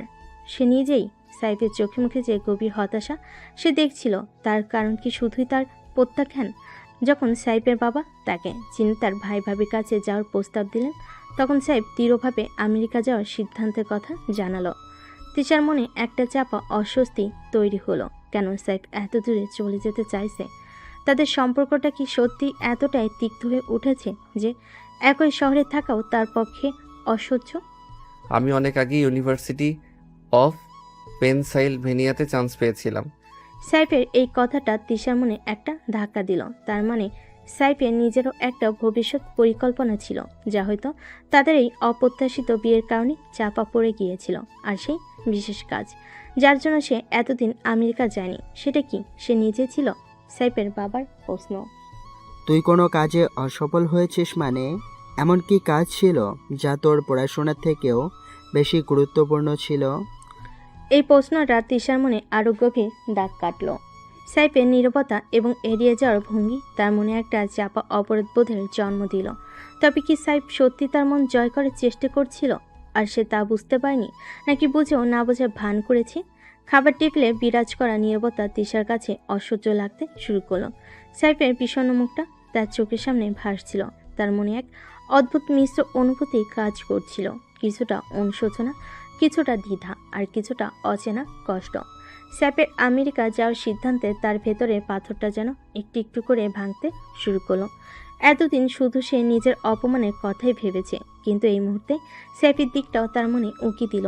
একটা প্রশ্ন তার মনকে কুড়ে কুড়ে খাচ্ছিল, তাদের সম্পর্কের কি সত্যি আর কোনো আশা নেই? পরের দিন সকাল থেকে বাড়ির অ্যাটমসফিয়ারে একটা চাপা অস্থিরতা বিরাজ করছিল। সাইফের আমেরিকা যাওয়ার তোড়জোড় শুরু হয়ে গিয়েছিল। মোহাম্মদ কাশেম নিজের ছেলের টিকিট আর অন্যান্য কাগজপত্রের ব্যবস্থা করছিলেন। ফারিয়া বেগম চুপচাপ ছেলের জিনিসপত্র গোছাচ্ছিলেন। তার চোখে জল চিকচিক করছিল। বাড়ির কাজের লোকেরাও যেন থমথমে হয়ে গিয়েছিল। তিশা নিজের ঘরে জানালার পাশে দাঁড়িয়ে সব কিছু দেখছিল। সাইফের ঘরে দরজার সামনে একটা বড় সুটকেস রাখা। কাজের ছেলেটা সেটা টেনে নিয়ে যাচ্ছে। সাইফের বাবা মা বিষণ্ণ মুখে একে অপরের সাথে কথা বলছেন। এবারই সব কিছু যা কয়েকদিন আগেও তার কাছে বন্দিশালার মতো মনে হতো, আজ যেন হঠাৎ করেই ফাঁকা আর নীরব লাগতে শুরু করেছে। গতকাল রাতেই সাইফের আমেরিকা যাওয়ার কথা শোনার পর থেকে তিশার মনের ভিতর এক অদ্ভুত শূন্যতা তৈরি হয়েছে। সাইফের নীরব কষ্ট তার দূরে চলে যাওয়ার সিদ্ধান্ত। সব কিছু মিলেমিশে তার ভেতরে এক অচেনা তোলপাড় সৃষ্টি করেছে। এতদিন ধরে সে শুধুই সাইফের উপর রাগ আর ঘৃণা পুষে রেখেছিল, তার ভালোবাসার গভীরতা বোঝার চেষ্টা করেনি। আজ যখন সাইফ সত্যি দূরে চলে যাচ্ছে, তখন তার মনে হচ্ছে যেন একটা মূল্যবান কিছু হারাতে বসেছে সে। সাইফের ঘরের দরজা খুলে গেল। সাইফ একটি ছোট ব্যাগ হাতে বেরিয়ে এলো। তার চোখে মুখে বিদায়ের বিষণ্ণতা। নিচে তার বাবা মা অপেক্ষা করছে। তিশা দরজার আড়াল থেকে দেখছিল। তাদের দুজনের চোখে হলো না। সাইফ একবার তার ঘরের দিকে তাকালো, যেখানে তাদের অপ্রত্যাশিত দাম্পত্য জীবনে শুরু হয়েছিল। তারপর দীর্ঘশ্বাস ফেলে নিচে নেমে গেল। নিচে ফারিয়া বেগম ছেলেকে জড়িয়ে ধরে কাঁদলেন। মোহাম্মদ কাশিম গম্ভীর মুখেই সাইফের পিঠে হাত রেখে সান্ত্বনা দিলেন। তিশা তখনও জানালার পাশে দাঁড়িয়ে নির্বাক দর্শকের মতো সবকিছু দেখছিল। তার মনে হচ্ছিল যেন তার পায়ের নিচে মাটি সরে যাচ্ছে। কেন সে সাইফকে যেতে দিচ্ছে? কেন তার মুখ ফুটে একটা কথাও বের হচ্ছে না? সাইফ যখন গেটের দিকে এগিয়ে যাচ্ছিল, তিশা মনে হলো যেন তার বুকের ভেতরটা কেউ চেপে ধরেছে। হঠাৎ করে মনে হলো সাইফ চলে গেলে তার জীবনটা আরও বেশি ফাঁকা হয়ে যাবে। যে মানুষটা জোর করে হলো তার জীবনে এসেছিল, তার সেবা করেছিল, তার প্রতি ভালোবাসা দেখিয়েছিল, আজ দূরে চলে যাচ্ছে। আর সে কিছুই করতে পারছে না। একটা অজানা আবেগ তিশার গলা ধরে এলো। সে দ্রুত ঘর থেকে বেরিয়ে এলো। সিঁড়ি দিয়ে নামতে গিয়ে তার পা সামান্য কেঁপে গেল। যখন সে ড্রয়িং রুমে পৌঁছালো, দেখলো সাইফ তার বাবা মার থেকে বিদায় নিচ্ছে। তিশা দরজার কাছে এসে থমকে দাঁড়ালো। তার ঠোঁট নড়তে চাইলেও কোনো শব্দ বের হলো না। তার ভেতরে অস্থিরতা ক্রমশ বাড়ছিল, কিন্তু কোনো এক অদৃশ্য শক্তি যেন তার পা দুটোকে গেটের দিকে এগিয়ে যেতে বাধা দিচ্ছিল। সে শুধু অসহায়ভাবে দেখল সাইফ তার বাবা মায়ের কাছ থেকে বিদায় নিয়ে ধীরে ধীরে গেটের বাইরে চলে গেল। কালো গাড়িটা যখন ধীরে ধীরে দূরে মিলিয়ে গেল, তখন তিশার চোখ ফেটে জল বেরিয়ে এলো।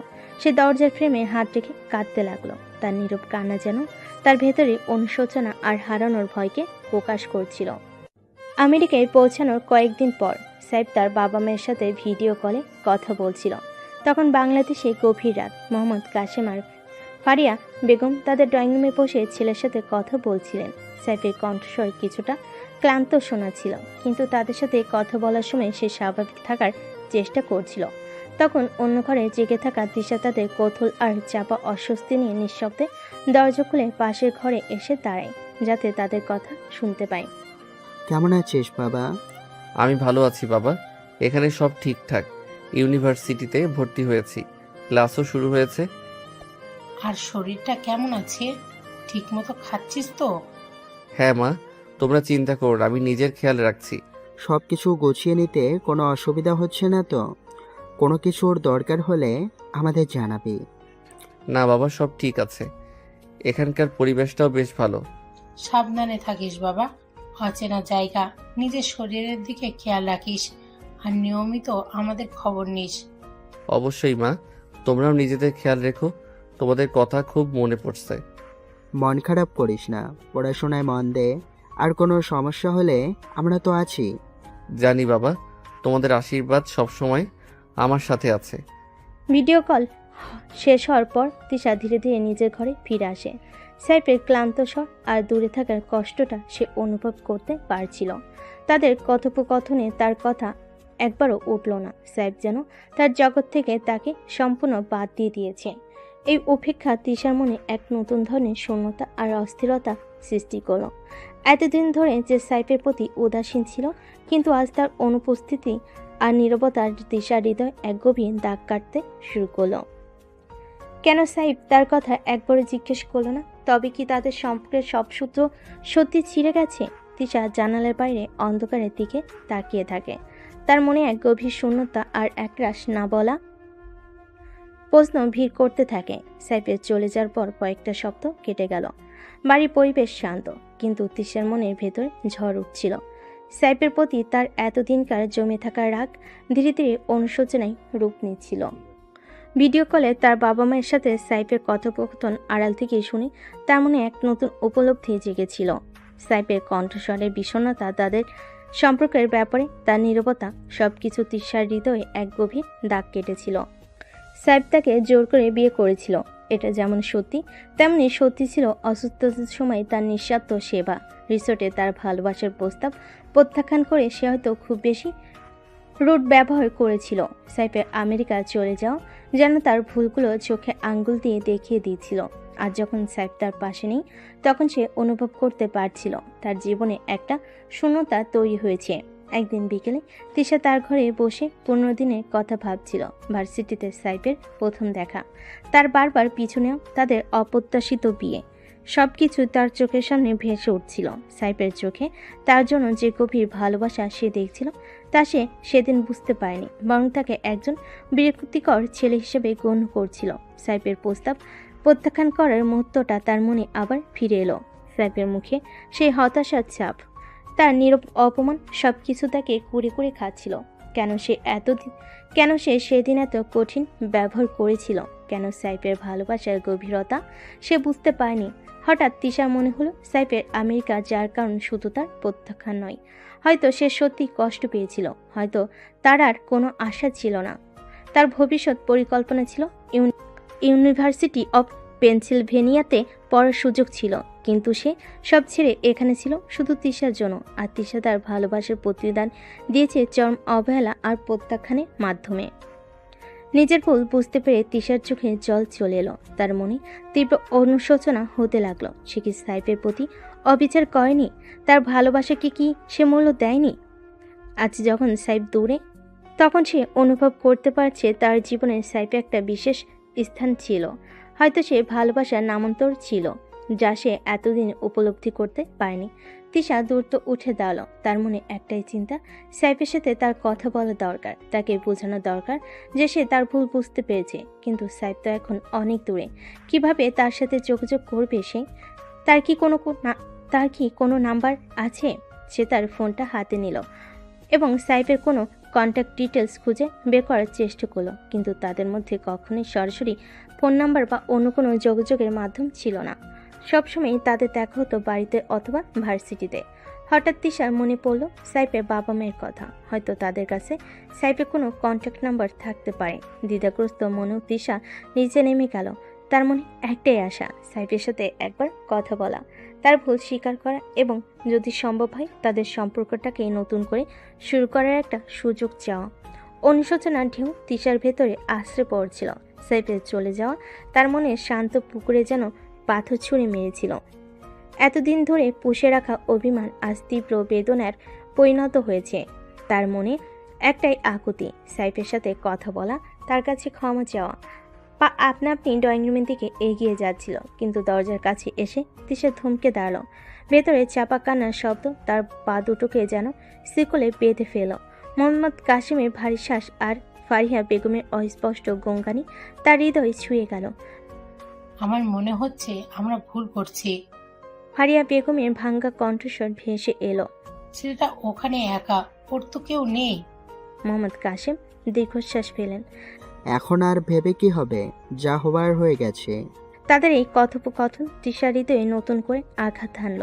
সাইফের একাকিত্বের ছবি তার মনে ক্যানভাসে স্পষ্ট হয়ে উঠল। তাদের জোর করে দেওয়া বিয়ের ফল শুধু সাইফ নয়, তার বাবা মা বহন করছেন। আর এর মূল কারণ সে। এই মুহূর্তে তাদের ব্যক্তিগত বেদনার সাগরে ডুব দেওয়াটা তিশার কাছে চরম স্বার্থপরতা মনে হলো। তাদের একমাত্র সন্তান দূরে, আর সে কিনা নিজের অনুশোচনার বোঝা হালকা করতে তাদের কাছে সাইফের খোঁজ করবে। তাদের কষ্ট কি আরো বাড়বে না?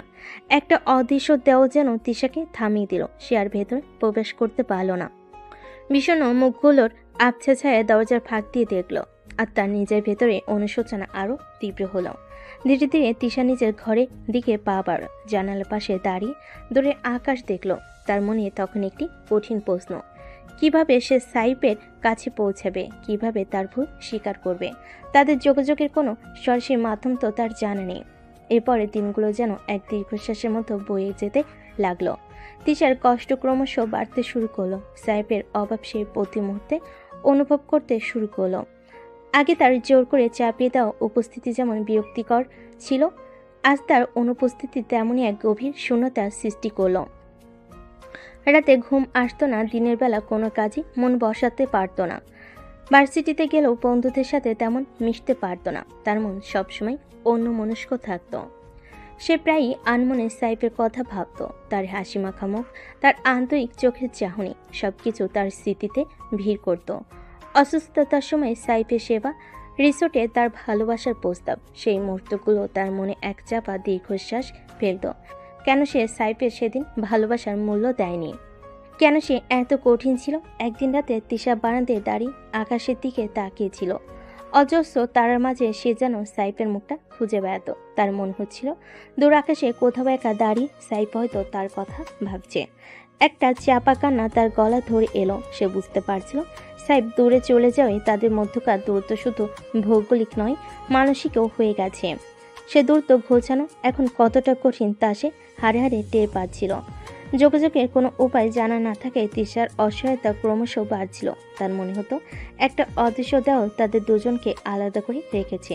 সে শুধু অপেক্ষা করত, হয়তো একদিন সাইফ নিজে তার সাথে যোগাযোগ করবে, অথবা হয়তো কোনো অলৌকিক ঘটনা ঘটবে। কিন্তু দিন যায়, সপ্তাহ যায়, মাসের পর মাস কেটে যায়, সাইফের কোনো খবর আসে না। তিশার বুকের ভেতরটা ক্রমশ ভারী হতে থাকে। এক গভীর অনুশোচনা আর না বলা কষ্টে বোঝায়। তার মনে একটাই প্রশ্ন ঘুরপাক খেত, তাদের কি আর কখনো দেখা হবে না? তাদের সম্পর্কে কি কোনো ভবিষ্যৎ আছে? প্রায় 2 বছর কেটে গেল। তিশার ভার্সিটির পাঠ চুকে গিয়েছিল আরও আগেই। এই দীর্ঘ সময়টা তার কেটেছে এক গভীর অনুশোচনা আর চাপা কষ্টে। সাইফের কোনো খবর সে আর নেওয়ার সাহস করেনি। তার বাবা মা মাঝে মধ্যে ছেলে ভালো থাকার কথা বলতেন, কিন্তু তাদের মধ্যে আর কোনো যোগাযোগের চেষ্টা তিশা করেনি। সাইফের শীতল উপেক্ষা তার মনে এক স্থায়ী ক্ষত তৈরি করে গিয়েছিল। একদিন বিকেলে তিশা তার শেষ বর্ষের বন্ধুদের সাথে বিদায় অনুষ্ঠানে গিয়েছিল। মন তার একেবারে ভালো ছিল না। হঠাৎ বাড়ি থেকে ফোন এলো, তার বাবা অসুস্থ। তড়িঘড়ি করে বাড়ি ফিরে তিশা দেখল তাদের ড্রয়িং রুমে অপ্রত্যাশিত ভিড়। তার বাবা সোফায় বসে আছেন, তবে তার অন্য পাশে কেউ দাঁড়িয়ে। তিশার বুক ধক করে উঠল। সাইফ, 2 বছর পর সাইফকে দেখে তিশার পায়ের তলায় মাটি যেন সরে গেল। সময়ের স্রোতে তার চেহারার কিছুটা পরিবর্তন এসেছে, আগের চেয়েও যেন ব্যক্তিত্বের ছাপ পড়েছে। কিন্তু তার চোখে সে শান্ত গভীর দৃষ্টি আজও অমলিন। সাইফ তার বাবার সাথে কথা বলছিল, মুখে হালকা হাসি। তিশা দরজার কাছে স্তম্ভিত হয়ে দাঁড়িয়ে রইল। তার মনে তখন ছড়া হওয়ার মতো অনুভূতিরা ধাক্কা খাচ্ছিল। বিস্ময়, চাপা আনন্দ, পুরনো দিনের কষ্ট আর একরাশ দ্বিধা। এগিয়ে গিয়ে কথা বলার সাহস সে সঞ্চয় করতে পারছিল না। কিছুক্ষণ পর সাইফ তার বাবার কাছ থেকে বিদায় নিয়ে উঠল। তখনই তার চোখ দরজার দিকে গেল এবং তিশাকে দেখতে পেল। তাদের দৃষ্টি মুহূর্তে যেন মিলিত হলো। তিশার মনে হলো তার হৃদস্পন্দন থেমে গেছে, কিন্তু সাইফের চোখে কোনো বিস্ময় বা উষ্ণতা ছিল না, বরং এক শান্ত অচেনা ঔদাসীন্য সেখানে খেলা করছিল। সাইফ হালকা মাথা নেড়ে তার বাবার দিকে তাকিয়ে বলল, আমি বরং এখন আসি। তারপর তিশার পাশ দিয়ে হেঁটে গেল, যেন সেখানে কেউ দাঁড়িয়েনি। সাইফের এই নির্লিপ্ততা তিশার বুকে তীক্ষ্ণ ছুরির মতো আঘাত করল। গত 2 বছর ধরে সে যে অনুশোচনা বোঝা বয়ে বেড়াচ্ছে। সাইফের এই উপেক্ষা যেন তার সমস্ত কষ্টের চরম অবকাশ। সে আশা করেছিল হয়তো তাদের মধ্যে একটি মুহূর্তের জন্য হলো পুনঃসম্পর্কের ছোঁয়া থাকবে, কিন্তু সাইফ তাকে সম্পূর্ণ অচেনা মানুষের মতো এড়িয়ে গেল। তিশা পাথরের মতোই দাঁড়িয়ে রইল। তার চোখ ঝাপসা হয়ে আসছিল, কিন্তু সে নিজেকে শক্ত রাখতে পারল না। সাইফের অপ্রত্যাশিত প্রত্যাবর্তন তার মনে যে ক্ষীণ আশা জাগিয়েছিল তা নিমেষে ভেঙে চুরমার হয়ে গেল। সাইফ যেন তার জীবনের অধ্যায় পুরোপুরি বন্ধ করে দিয়েছে। রাতে যখন বাড়ির নীরবতা আরও গভীর হলো, তিশা একা বারান্দায় দাঁড়িয়ে আকাশের দিকে তাকিয়ে রইল। তার মনে তখন একটাই প্রশ্ন, কেন সাইফ তাকে এত সহজে ভুলে গেল? তাদের জোর করে শুরু হওয়ার সম্পর্কে কি এটাই শেষ পরিণতি? দুজনের মাঝে এক গভীর না বুঝতে পারা দূরত্ব। সেদিন রাতে খাবার টেবিলে পরিবেশটা ছিল বেশ শান্ত, তবে চাপে একটা অস্বস্তি সবার মধ্যে বিরাজ করছিল। মোহাম্মদ কাশেম ক্লান্ত দেখাচ্ছিলেন। সাইফ স্বাভাবিক ভঙ্গিতে খাবার খাচ্ছিল এবং এর ফাঁকে তার বাবার দিকে তাকিয়ে বলল, বাবা, তুই বরং এখন থেকে অফিসের দায়িত্বটা আমাকে দাও। তোমার শরীরটা তেমন ভালো যাচ্ছে না, তুমি বিশ্রাম নাও। মোহাম্মদ কাশেম ছেলের দিকে তাকালেন। তার চোখে কিছুটা বিস্ময় এবং রিলিফের ছাপ দেখা গেল। দীর্ঘ 2 বছর পর সাইফের এই দায়িত্ব নেওয়ার আগ্রহ তাকে কিছুটা হলো আশ্বস্ত করল। আমি তো এটার জন্যই অপেক্ষা করছিলাম। চেষ্টা করবো বাবা, আর তুমি তো আছোই, দরকার হলে তোমার পরামর্শ নেব। তাদের এই কথোপকথনের সময় তিশা নীরবে খাবার খাচ্ছিল। সাইফের দায়িত্ব নেওয়ার আগ্রহ তার মনে এক মিশ্র অনুভূতি সৃষ্টি করলো। তবে কি সাইফ সত্যি তাদের অতীত সম্পর্কে ভুলে এগিয়ে যেতে পেরেছে? রাতে যখন ঘুমানোর সময় হলো, তিশা ঘরে এসে দেখলো সাইফ সোফার উপর তার বিছানা করছে। 2 বছর ধরে তার আলাদা ঘরেই ঘুমিয়েছে। আজ তিশার মনে এক অদ্ভুত অস্থিরতা কাজ করছিল। সে এগিয়ে গিয়ে সাইফের পাশে দাঁড়ালো। সাইফ, সাইফ তার দিকে তাকালো, তবে তার চোখে কোনো উষ্ণতা ছিল না, এক শীতল আনুষ্ঠানিক দৃষ্টি। সেদিনের সেসব খারাপ ব্যবহারের জন্য আমি দুঃখিত। আমার ভুল হয়েছিল। সাইফ কিছুক্ষণ চুপ করে তিশার দিকে তাকিয়ে রইল। তার চোখে কোনো রাগ বা ক্ষোভ দেখা গেল না, শুধু এক ধরনের নির্বিকার ভাব। তুমি কি আজ খাটে শুতে পারো? সাইফ কোনো উত্তর দিল না। সে তার বিছানা গোছানো শেষ করলো এবং বালিশটা নিয়ে সোফায় শুয়ে পড়ল। তিশা হতভম্ব হয়ে তার দিকে তাকিয়ে রইল। তার ক্ষমা চাওয়া, খাটে শোয়ার অনুরোধ, কোনো কিছুই যেন সাইফের ওপর কোনো প্রভাব ফেলতে পারল না। তিশার চোখে জল চলে এলো। 2 বছর ধরে সে যে অনুশোচনা বোঝা বয়ে বেড়াচ্ছে, আজ সাইফের এই উপেক্ষা তার সমস্ত প্রচেষ্টাকে অর্থহীন করে দিল। সে ধীরে ধীরে খাটের দিকে এগিয়ে গেল এবং শুয়ে পড়ল। ঘরের নীরবতা তাদের দুজনের মধ্যে গভীর দূরত্ব তৈরি করল। পরের দিন সকালে তিশা যখন ঘুম থেকে উঠল, দেখলো সাইফ ঘরে নেই। নিচে গিয়ে দেখলো সে নাস্তা করছে। তিশা ইতস্তত করে তার কাছে গিয়ে দাঁড়ালো। সাইফ, কাল রাতের জন্য আমি সত্যিই দুঃখিত। আমার বলা উচিত হয়নি ওভাবে। সাইফ নীরবে তার নাস্তা শেষ করলো। একবারও তিশার দিকে তাকালো না। খাওয়া শেষ হলে সে হাত ধুয়ে ঘর থেকে বেরিয়ে গেল। তিশা অপলক দৃষ্টিতে তার চলে যাওয়া দেখল। তার ক্ষমা চাওয়ার কোনো মূল্যই যেন সাইফের কাছে নেই। সেদিন সন্ধ্যায় ড্রয়িং রুমে বেশ জাম্পেশ আড্ডা চলছিল। সবাই একসাথে গল্প করছিল। সাইফও তাদের সাথে বসে হালকা হাসছিল। হঠাৎ কেউ পেছন থেকে এসে সাইফের কান টেনে ধরল। সাইফ চমকে পেছনে ফিরে তাকালো। তার ভাবি হাসি মুখে দাঁড়িয়ে। মুহূর্তে সাইফের মুখে চাপা ভাব দূর হয়ে গেল। সে চিৎকার করে উঠল, ভাবি, তুমি কবে এলে? বলে এক ঝটকে উঠে দাঁড়িয়ে ভাবিকে জড়িয়ে ধরল। এতটাই উৎসের সাথে জড়িয়ে ধরল যে ভাবির পা দুটো মাটি ছেড়ে উপরে উঠে গেল। সাইফ তাকে কোলে তুলে কিছুক্ষণ ধরে রাখলো, যেন বহুদিন পর প্রিয় কাউকে ফিরে পেয়েছে। অন্যদিকে এই দৃশ্য দেখে সাইম মুচকি হেসে বলল, ভাবিকে পেয়ে ভাইকে কি আর মনে থাকবে? তখন তাদের ছোট্ট ভাতিজি, যার নাম অহনা, মুখ ফুলিয়ে বলল, আমি মনে করেছিলাম চাচু আগে আমাকে কোলে নেবে, কিন্তু চাচু আমাকে কোলে নিল। সাইফ তাড়াতাড়ি ভাবিকে নামিয়ে অহনার দিকে তাকালো। আরে আমার ছোট্ট রাজকুমারী, তুমি কি রাগ করেছো? এসো, এবার তোমাকে কোলে নেই। বলে সে অহনাকে কোলে তুলে আদর করতে লাগলো। ড্রয়িং রুমে হাসি খুশি পরিবেশ তিশা দূর থেকে দেখছিল। সাইফের মুখে সে প্রাণ খোলা হাসি, যা সে গত 2 বছরে দেখেনি। আজ তার ভাবি আর ভাতিজির সাথে দেখে তার বুকের ভেতরটা চিনচিন করে উঠল। সাইফের জীবনে তার কোনো স্থান নেই, তা যেন আরও একবার স্পষ্ট হয়ে গেল। তাদের পারিবারিক উষ্ণতা থেকে যেন সে সম্পূর্ণ বিচ্ছিন্ন হয়ে পড়েছে। সাইফ যখন অহনাকে কোলে নিয়ে আদর করছিল, তখন তার ভাবি এগিয়ে এসে তিশার দিকে তাকালেন। তার চোখে কৌতূহল এবং হালকা সহানুভূতি মেশানো ছিল। এই যে ইনিই বুঝি তিশা, সাইফ যার কথা বলেছিল। সাইফ অহনাকে কোলে রেখে কিছুটা অপ্রস্তুত হয়ে পড়ল। তার বাবা মোহাম্মদ কাশিম এবং সাইমও তিশার দিকে তাকালেন। ড্রয়িং রুমে হাসি খুশি মুহূর্তটা যেন হঠাৎ করে একটু থমকে গেল। ফারিয়া বেগম নীরব রইলেন, তার দৃষ্টি স্থির হয়েছিল সাইফের উপর। তিশা মৃদু হেসে এগিয়ে এসে বললেন, জি, আমি তিশা। আপনারা? আমি সাইমের স্ত্রী, তোমার ভাবি। আর এটা আমাদের মেয়ে অহনা। তোমার সাথে প্রথম দেখা হলো, খুব ভালো লাগছে। সাইফ তোমার কথা অনেক বলেছে। সাইফের দিকে একবার আর চোখে তাকিয়ে ভাবি আবার বলেন, আসলে সাইফ যখন আমেরিকায় ছিল, তখন মাঝে মধ্যেই আমাদের সাথে তোমার কথা বলতো। সাইফের মুখটা সামান্য লালচে হয়ে উঠল। তিশা অবাক হয়ে ভাবির দিকে তাকালো। সাইফ কি তাদের কথা বলতো? কি বলতো সে? সাইম হেসে বলল, হ্যাঁ ভাবি, ভাইয়ের মুখে তোমার অনেক গল্প শুনেছি, তবে সামনাসামনি দেখে আরো ভালো লাগলো। Welcome to the family officially. সাইমের কথা শুনে তিশা মনে একটা ক্ষীণ আশার আলো উকি দিল। তবে কি সাইফের পরিবার তাকে এখনো আপন করে নিয়েছে? কিন্তু সাইফের নিজের আচরণ তো সম্পূর্ণ বিপরীত। অহনা সাইফের কোল থেকে উকি দিয়ে তিশার দিকে তাকিয়ে মিষ্টি হেসে বলল, তুমি আমার নতুন আন্টি। তিশা অহনার দিকে তাকিয়ে হাসলো। হ্যাঁ সোনা, আমি তোমার নতুন আন্টি। অহনা হাত বাড়িয়ে তিশার কাছে আসতে চাইল। তিশা এগিয়ে গিয়ে তাকে কোলে তুলে নিল। ছোট্ট অহনার নরম স্পর্শে তার ভেতরের কষ্টটা যেন কিছুটা হলেও কম হলো। মোহাম্মদ কাশিম বলেন, তাহলে তো ভালোই হলো, পরিবারের নতুন সদস্যরাও এসে গেল, এবার সবাই মিলেমিশে থাকি। ফারিয়া বেগম তখনও নীরব, তার দৃষ্টি এবার তিশার উপর স্থির হলো। তবে সেই দৃষ্টিতে কোনো উষ্ণতা ছিল না, বরং এক ধরনের চাপা কৌতূহল যেন খেলা করছিল।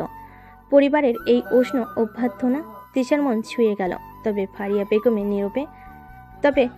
বেগমের নীরবতা তার মনে একটা খটকা তৈরি করলো। তার চোখ বরাবর সাইফকে খুঁজছিল। সে দেখল সাইফ কিছুটা দূরে দাঁড়িয়ে অন্যদিকে তাকিয়ে আছে। তাদের কথোপকথনে কোনো আগ্রহ দেখাচ্ছে না। পরিবারের সদস্যরা যখন তিশার সাথে পরিচিত হচ্ছিল তখন সে যেন সেখানে একজন নীরব দর্শক। তিশার মনে আবার সেই পুরনো প্রশ্নটা উকি দিল। পরিবারের এই অ্যাকসেপ্টেন্স কি সাইফের মনে বরফ গলাতে পারবে, নাকি তাদের দুজনের মাঝে তৈরি হওয়া শীতল দূরত্ব চিরস্থায়ী হয়ে থাকবে? আর ফারিয়া বেগমের নীরবতা কিসের ইঙ্গিত? সেদিনের রাতের খাবার টেবিলে একটা অন্যরকম দৃশ্য দেখা গেল। সাইফ তার ভাবির পাশে বসে আবদার করল যে আজ তাকে ভাবি খাইয়ে দেবে। ভাবিও হাসি মুখে রাজি হলেন এবং পরম যত্নের সাথে সাইফের মুখে খাবার তুলে দিতে লাগলেন। সাইফও ছেলে মানুষের মতো সেই খাবার খাচ্ছিল। তাদের মধ্যকার আন্তরিকতা স্পষ্ট। তিশা কিছুটা দূরে বসে নীরবে খাচ্ছিল এবং তাদের এই সহজ সুদর্শন সম্পর্কটা দেখছিল। সাইফ তার সাথে এতটুকু কথা না বলেও তার ভাবির সাথে তার এত হৃদ্যতা দেখে সে কিছুটা অবাক হলো। তাদের মধ্যে যেন এক গভীর বোঝাপড়া রয়েছে, যা তিশার কাছে সম্পূর্ণ নতুন। হঠাৎ অহনা তার ছোট্ট মিষ্টি গলায় বলে উঠল, চাচু তুমি এখনো আম্মুর হাতে খাও? সাইফ হেসে অহনার দিকে তাকালো। হ্যাঁ সোনা, আমার যখন ছোটবেলার কথা মনে পড়ে তখন ভাবির হাতের খাবার খেতেই ইচ্ছে করে। আরে বাবা, তুই তো সেই থেকেই আমার পিছনে লেগে থাকতি, এখনো সে অভ্যাস যায়নি দেখছি। সাইফ হেসে অহনার দিকে তাকালো। তাদের এই খুনসুটিপূর্ণ কথোপকথনে ড্রয়িং রুমের পরিবেশ আরও হালকা হয়ে উঠল। স্যাম হাসিতেই যোগ দিলেন, কিন্তু তিশা নীরবে তাদের দেখছিল। সাইফের জীবনে তার ভাবির একটা গুরুত্বপূর্ণ স্থান রয়েছে, এটা সে বুঝতে পারছিল। তাদের সম্পর্কটা কত গভীর আর সহজ তা তার নিজের আর সাইফের সম্পর্কের সম্পূর্ণ বিপরীত। তিশার মনে একটা চাপা দীর্ঘশ্বাস উঠল। সাইফের জীবনে এত আপন মানুষ থাকতেও কেন সে একটা জোর করে চাপানো সম্পর্কের বোঝা বয়ে বেড়াচ্ছে? কেন সে তার প্রতি এত উদাসীন? তাদের মধ্যে কি কখনো সেই সহজ সুন্দর সম্পর্ক তৈরি হবে, যেমনটা সে তার ভাবি আর ভাইয়ের মধ্যে দেখছে? এই সম্পর্কগুলো তিশার মনকে আরও ভারাক্রান্ত করে তুলল। পরের দিন সাইফ অফিসে বেরিয়ে গেলে তিশা কিছুটা সাহস সঞ্চয় করে সাইমার তার ভাবির ঘরে গেল। অন্য তখন গভীর ঘুমে আচ্ছন্ন।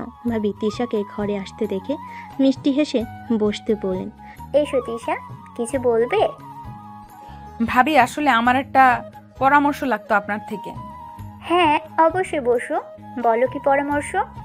তিশা ইতস্ত করে একটি চেয়ার টেনে বসলো। তার চোখ ছলছল করছিল।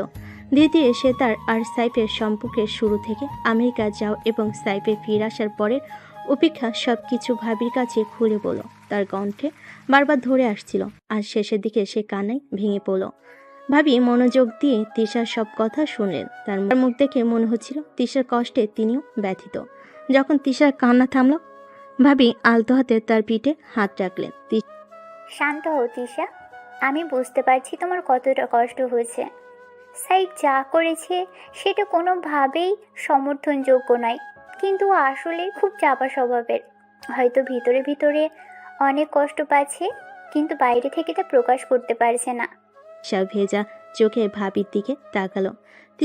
কিন্তু ভাবি, ও তো আমার সাথে একটা কথাও বলে না, এমন ভাব করে যেন আমি বাড়িতে নেই।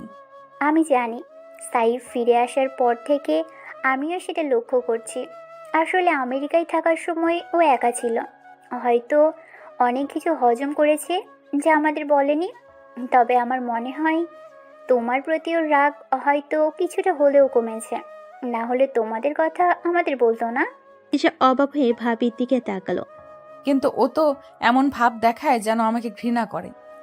ভাবি হেসে তিশার হাত ধরলেন। ঘৃণা? ভালোবাসা না থাকলে ঘৃণা জন্মায় না তিশা। আমার মনে হয় অভিমান জমে আছে ওর ভিতরে, আর সেই অভিমান ভাঙতে একটু সময় লাগবে। তবে তুমি যদি সত্যিই অনুতপ্ত হও, এই সম্পর্কটা ঠিক করতে চাও, তাহলে তোমাকে চেষ্টা চালিয়ে যেতে হবে। কিন্তু আমি কি করতে পারি ভাবি? ও তো আমার দিকে ফিরেও তাকায় না। ভাবি কিছুক্ষণ চিন্তা করলেন, তারপর বললেন, দেখো তিশা, সাইফকে সময় দাও, তার উপর জোর করো না। তবে তার আশেপাশে থাকার চেষ্টা করো, তার পছন্দের খাবার তৈরি করো, তার ছোটোখাটো প্রয়োজনগুলোর খেয়াল রাখো। হয়তো তোমার নীরব যত্ন তার মন ছুঁতে পারে। আর সবচেয়ে জরুরি হলো ধৈর্য ধরো। ভালোবাসা একদিন ঠিকই তার পথ খুঁজে নেবে। ভাবির কথাগুলো তিশার মনে নতুন করে আশার সঞ্চয় করলো। এতদিন সে হতাশ হয়ে বসেছিল, কিন্তু ভাবির পরামর্শ তাকে নতুন করে পথ দেখালো। সে ভাবিকে কৃতজ্ঞতা জানালো এবং মন স্থির করলো সাইফের মন জয় করার জন্য সে তার সাধ্যমতো চেষ্টা করবে। এভাবে আরও কয়েকটা দিন কেটে গেল। তিশা তার সাধ্যমতো চেষ্টা করছিল সাইফের কাছাকাছি থাকার, তার পছন্দের জিনিসগুলো করার, কিন্তু সাইফের দিক থেকে সে শীতল ঔদাসীন্য যেন বিন্দুমাত্র কমেনি। তার নীরব উপেক্ষা তিশার ভেতরে কষ্ট ক্রমশ বাড়ছিল। সে বুঝতে পারছিল এভাবে আর কতদিন চলবে। তার ধৈর্যের বাঁধ যেন ভেঙে যেতে চাইছিল। একদিন সন্ধ্যায় তিশা যখন দেখল সাইফ ছাদে একা দাঁড়িয়ে আকাশ দেখছে, সে আর নিজেকে কন্ট্রোল করতে পারল না। দ্রুত পেয়ে ছাদে গিয়ে সাইফের হাত ধরে তাকে টেনে একপাশে নিয়ে গেল। আর কতদিন তুমি এইভাবে আমাকে এড়িয়ে যাবে? সাইফ অবাক হয়ে তিশার দিকে তাকালো। তার চোখে কিছুটা বিরক্তিও দেখা গেল। মনে আছে তোমার বিয়ের রাতে তুমি বলেছিলে, যেদিন আমি নিজের ইচ্ছায় তোমাকে আমার অধিকার দেব সেদিনই তুমি আমার কাছে আসবে। তাহলে এখন কেন এত দূরে সরে থাকছো? কেন আমায় এত কষ্ট দিচ্ছ? সাইফ কিছুক্ষণ চুপ করে রইল, আকাশের দিকে তাকিয়ে তারপর ধীরে ধীরে বলল, সেই রাতের কথা আর এখন কেন? পরিস্থিতি তো অনেক বদলে গেছে তিশা। কি বদলিয়েছে? আমার অনুভূতি কি বদলেছে? আমি বুঝতে পেরেছি আমার ভুল, আমি অনুতপ্ত। তাহলে তুমি কেন আমাকে শাস্তি দিচ্ছ? কথা শেষ না হতে তিশা কান্নায় ভেঙে পড়ল। তার শরীর কাঁপছিল। সে ঝুঁকে সাইফের পায়ের কাছে বসতে যাচ্ছিল। সাইফ প্লিজ সাইফ, আমাকে ক্ষমা করে দাও। আমি আসলে বুঝতে পারিনি তুমি আমাকে এতটা ভালোবাসতে। দ্রুত তিশার হাত ধরে তাকে টেনে তুলো এবং শক্ত করে নিজের বুকে জড়িয়ে ধরল। তিশাও আর নিজেকে সামলাতে পারল না, দুহাতে সাইফকে আঁকড়ে ধরল। তার ভেতরে জমে থাকা কষ্ট, অনুশোচনা সব যেন বাঁধভাঙা বন্যার মতো বেরিয়ে আসতে চাইছিল। তার কান্নার দমাকে সাইফের জামা ভিজে যাচ্ছিল। ক্ষমা করে দাও আমাকে সাইফ, আমি বুঝতে পারিনি আমি তোমাকে অনেক কষ্ট দিয়েছি। সাইফ নীরবে তিশার মাথায় হাত বুলিয়ে দিচ্ছিল। তার নিজের চোখেও জল চিকচিক করছিল। এতদিনে চাপা কষ্ট আর অভিমান যেন আজ দুজনের অশ্রু জলের সাথে মিশে একাকার হয়ে গেল। শান্ত হও তিশা, আর কেঁদো না। তিশা তখনও সাইফকে শক্ত করে জড়িয়ে ধরে কাঁদছিল। তার শরীর বারবার কেঁপে উঠছিল। সাইফ তাকে আরো শক্ত করে বুকে চেপে ধরল এবং পরম মমতায় তার পিঠে হাত বুলিয়ে দিয়ে সান্ত্বনা দিতে লাগলো। দীর্ঘ নীরবতার পর ছাদে শুধু তাদের কান্নার শব্দ আর রাতের হিমেল বাতাস বইছিল। অবশেষে বহুদিন পর তাদের মাঝে জমে থাকা বরফ গলতে শুরু করলো। তিশার কান্নার অবিরাম ধারে সাইফের বুকের কাপড় ভিজে গিয়েছিল। তার ভেতরের চাপা কষ্ট যেন বাদ মানছিল না। সাইফ আলতো হাতে তিশার মুখ তুলে ধরল। ভেজা চোখের গভীরে সে এক গভীর অনুশোচনা দেখতে পেল।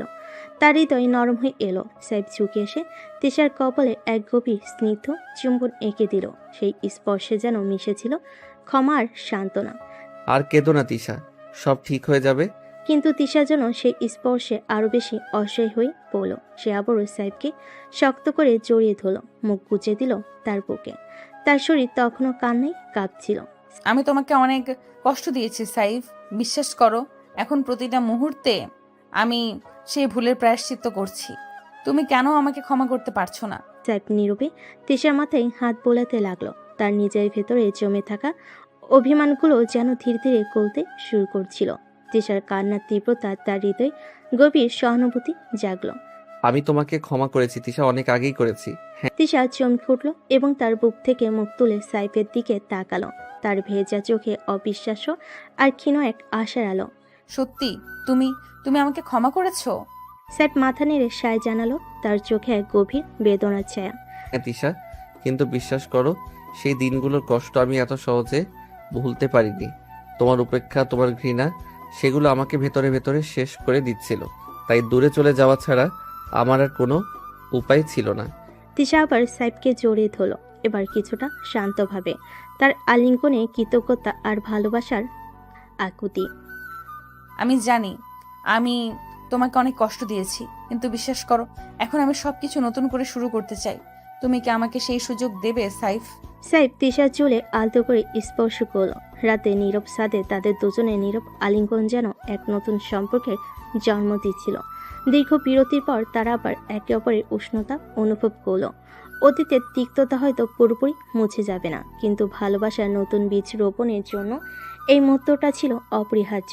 সাদে হিমেল বাতাসে দীর্ঘক্ষণ একে অপরের বাহু জোড়ে আবদ্ধ থাকার পর সাইফ আলধতে তিশার ভেজা গাল স্পর্শ করলো। তার চোখের গভীর মায়া। সে তিশার হাত ধরে তাকে ঘরে নিয়ে এলো। তাদের বেডরুমের আবহাওয়া আজ অন্যদিনের চেয়ে সম্পূর্ণ ভিন্ন। নীরবতা ভেঙে সেখানে এক স্নিগ্ধ আবেগপূর্ণ উষ্ণতা বিরাজ করছে। তিশা ঘরে ঢুকেই থমকে দাঁড়ালো। হালকা নীলালের ঘরটা মায়াবী হয়ে উঠেছে, যেন কোনো স্বপ্নপুরী।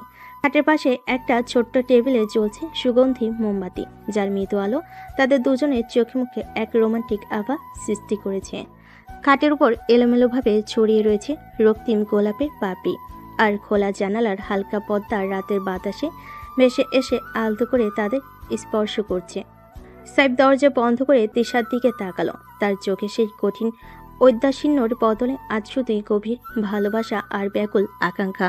তিশার চোখে লজ্জার ভালোবাসার এক মিশ্রিত আভা চিকচিক করছে, যেন বহুদিনের প্রতীক্ষার পর কাঙ্ক্ষিত মুহূর্তে ধরা দিয়েছে। সাইফ ধীরে ধীরে তিশার কাছে এগিয়ে গেল। তার প্রতিটি পদক্ষেপ যেন হৃদয়ের স্পন্দন। তার উষ্ণ হাত দিয়ে তিশাকে খাটের পাশে দাঁড় করালো। তাদের নীরব দৃষ্টি বিনিময়ে যেন না বলা অনেক কথার প্রতিধ্বনি। এই দিনটার জন্য আমি কত বিনিদ্র রাত কাটিয়েছি দিশা। যেদিন তুমি তোমার সমস্ত দ্বিধা ভেঙে নিজের ইচ্ছায় আমার পাশে এসে দাঁড়াবে, আমার ভালোবাসাকে স্বীকৃতি দেবে। তিশা সাইফের চোখের গভীরে ডুব দিল। সেখানে সে তার জন্য গভীর আবেগ আর অপেক্ষা দেখতে পেল। তার ঠোঁটের কোণে এক স্নিগ্ধ হাসি ফুটে উঠল, যা সাইফের হৃদয় এক নতুন স্পন্দন জাগালো। আমারও অনেক দীর্ঘ পথ পেরোনো হয়েছে সাইফ, নিজের ভুল বুঝতে, তোমার নীরব ভালোবাসার গভীরতা অনুভব করতে। এই নীরবতা আমাকে প্রতি মুহূর্তে দগ্ধ করেছে। সাইফ আলতো করে তিশার একগুচ্ছ রেশমি চুল সরিয়ে তার কানের পাশে প্রেমালিঙ্গনে আবদ্ধ করলো। তাদের দুজনে উষ্ণ নিঃশ্বাস একে অপরের মুখের উপর পড়ল। এক মাদকতাময় মুহূর্ত তৈরি করলো। সাইফ তিশার আরো কাছে এসে পড়ল। আজ আমাদের সব ভুল বোঝাবুঝির অবসান হোক তিশা। আমাদের জোর করে শুরু হওয়া সম্পর্কের ওপর ভালোবাসার নতুন রং লাগুক। এক নতুন অধ্যায়ের সূচনা হোক, যেখানে শুধু তুমি আর আমি থাকবো। তিশা মাথা নেড়ে সাইফের বুকে আলতো করে হাড় রাখলো। তার স্পর্শে সাইফের সার শরীরে যেন বিদ্যুৎ খেলে গেল। সে অনুভব করলো তিশার হৃদয়ের উষ্ণতা আর ভালোবাসার নীরব স্বীকৃতি। সাইফ ঝুঁকে এসে তিশার গোলাপি ঠোঁটে এক গভীর আবেগপূর্ণ চুম্বন এঁকে দিল। সেই চুম্বনে ছিল এতদিনকার চাপা না বলা কথা, অনুশোচনা আর নতুন করে ভালোবাসার অঙ্গীকার। তিশাও তার বাহু বাড়িয়ে সাইফের গলা জড়িয়ে ধরল। তাদের চুম্বনের গভীর থেকে গভীরতর হলো। সাইফের থামার কোনো নাম গন্ধ নেই। সে শুধু তিশাকে কিস করেছে। তিশাও সাইফকে কোনো বাধা দিচ্ছে না, যেন দুটি তৃষ্ণাত্ম হৃদয় অবশেষে প্রশান্তির পরশ খুঁজে পেল। সাইফ ধীরে ধীরে তিশার কাপড় খুলে নিল। তারপর যখনই তাদের প্রথম মিলন ঘটে, তিশা একটু আওয়াজ করে ওঠে, সাইফ একটু আস্তে। তিশা ধৈর্য ধরো। তিশা আবার আওয়াজ করতে যাবে, কিন্তু সাইফ তখনই তিশার ঠোঁট তার দখলে নিয়ে নেয়। তিশা সাইফকে শক্ত করে তার সাথে চেপে ধরল। তাদের আলিঙ্গন আরো নিবিড় হলো। মোমবাতির আলোয় তাদের দুটি শরীর একাকার হয়ে গেল। গোলাপের পাপড়ি, নম স্পর্শ আর হালকা নীল আলোয় তাদের ভালোবাসার এক নতুন বাসর রাতের স্বপ্নীল সূচনা হলো। রাতের নীরবতা ভেঙে শুধু ভেসে আসছিল তাদের গভীর ভালোবাসার সুবাস, হৃদয়ের স্পন্দন আর দীর্ঘ প্রতীক্ষার পর পাওয়া মিলনের মৃদু গুঞ্জন। অতীতের তিক্ততা ধীরে ধীরে ফিকে হয়ে আসছিল, আর ভবিষ্যতের রঙিন স্বপ্নে তারা একে অপরের উষ্ণ বাহুতে বাধা পড়ছিল।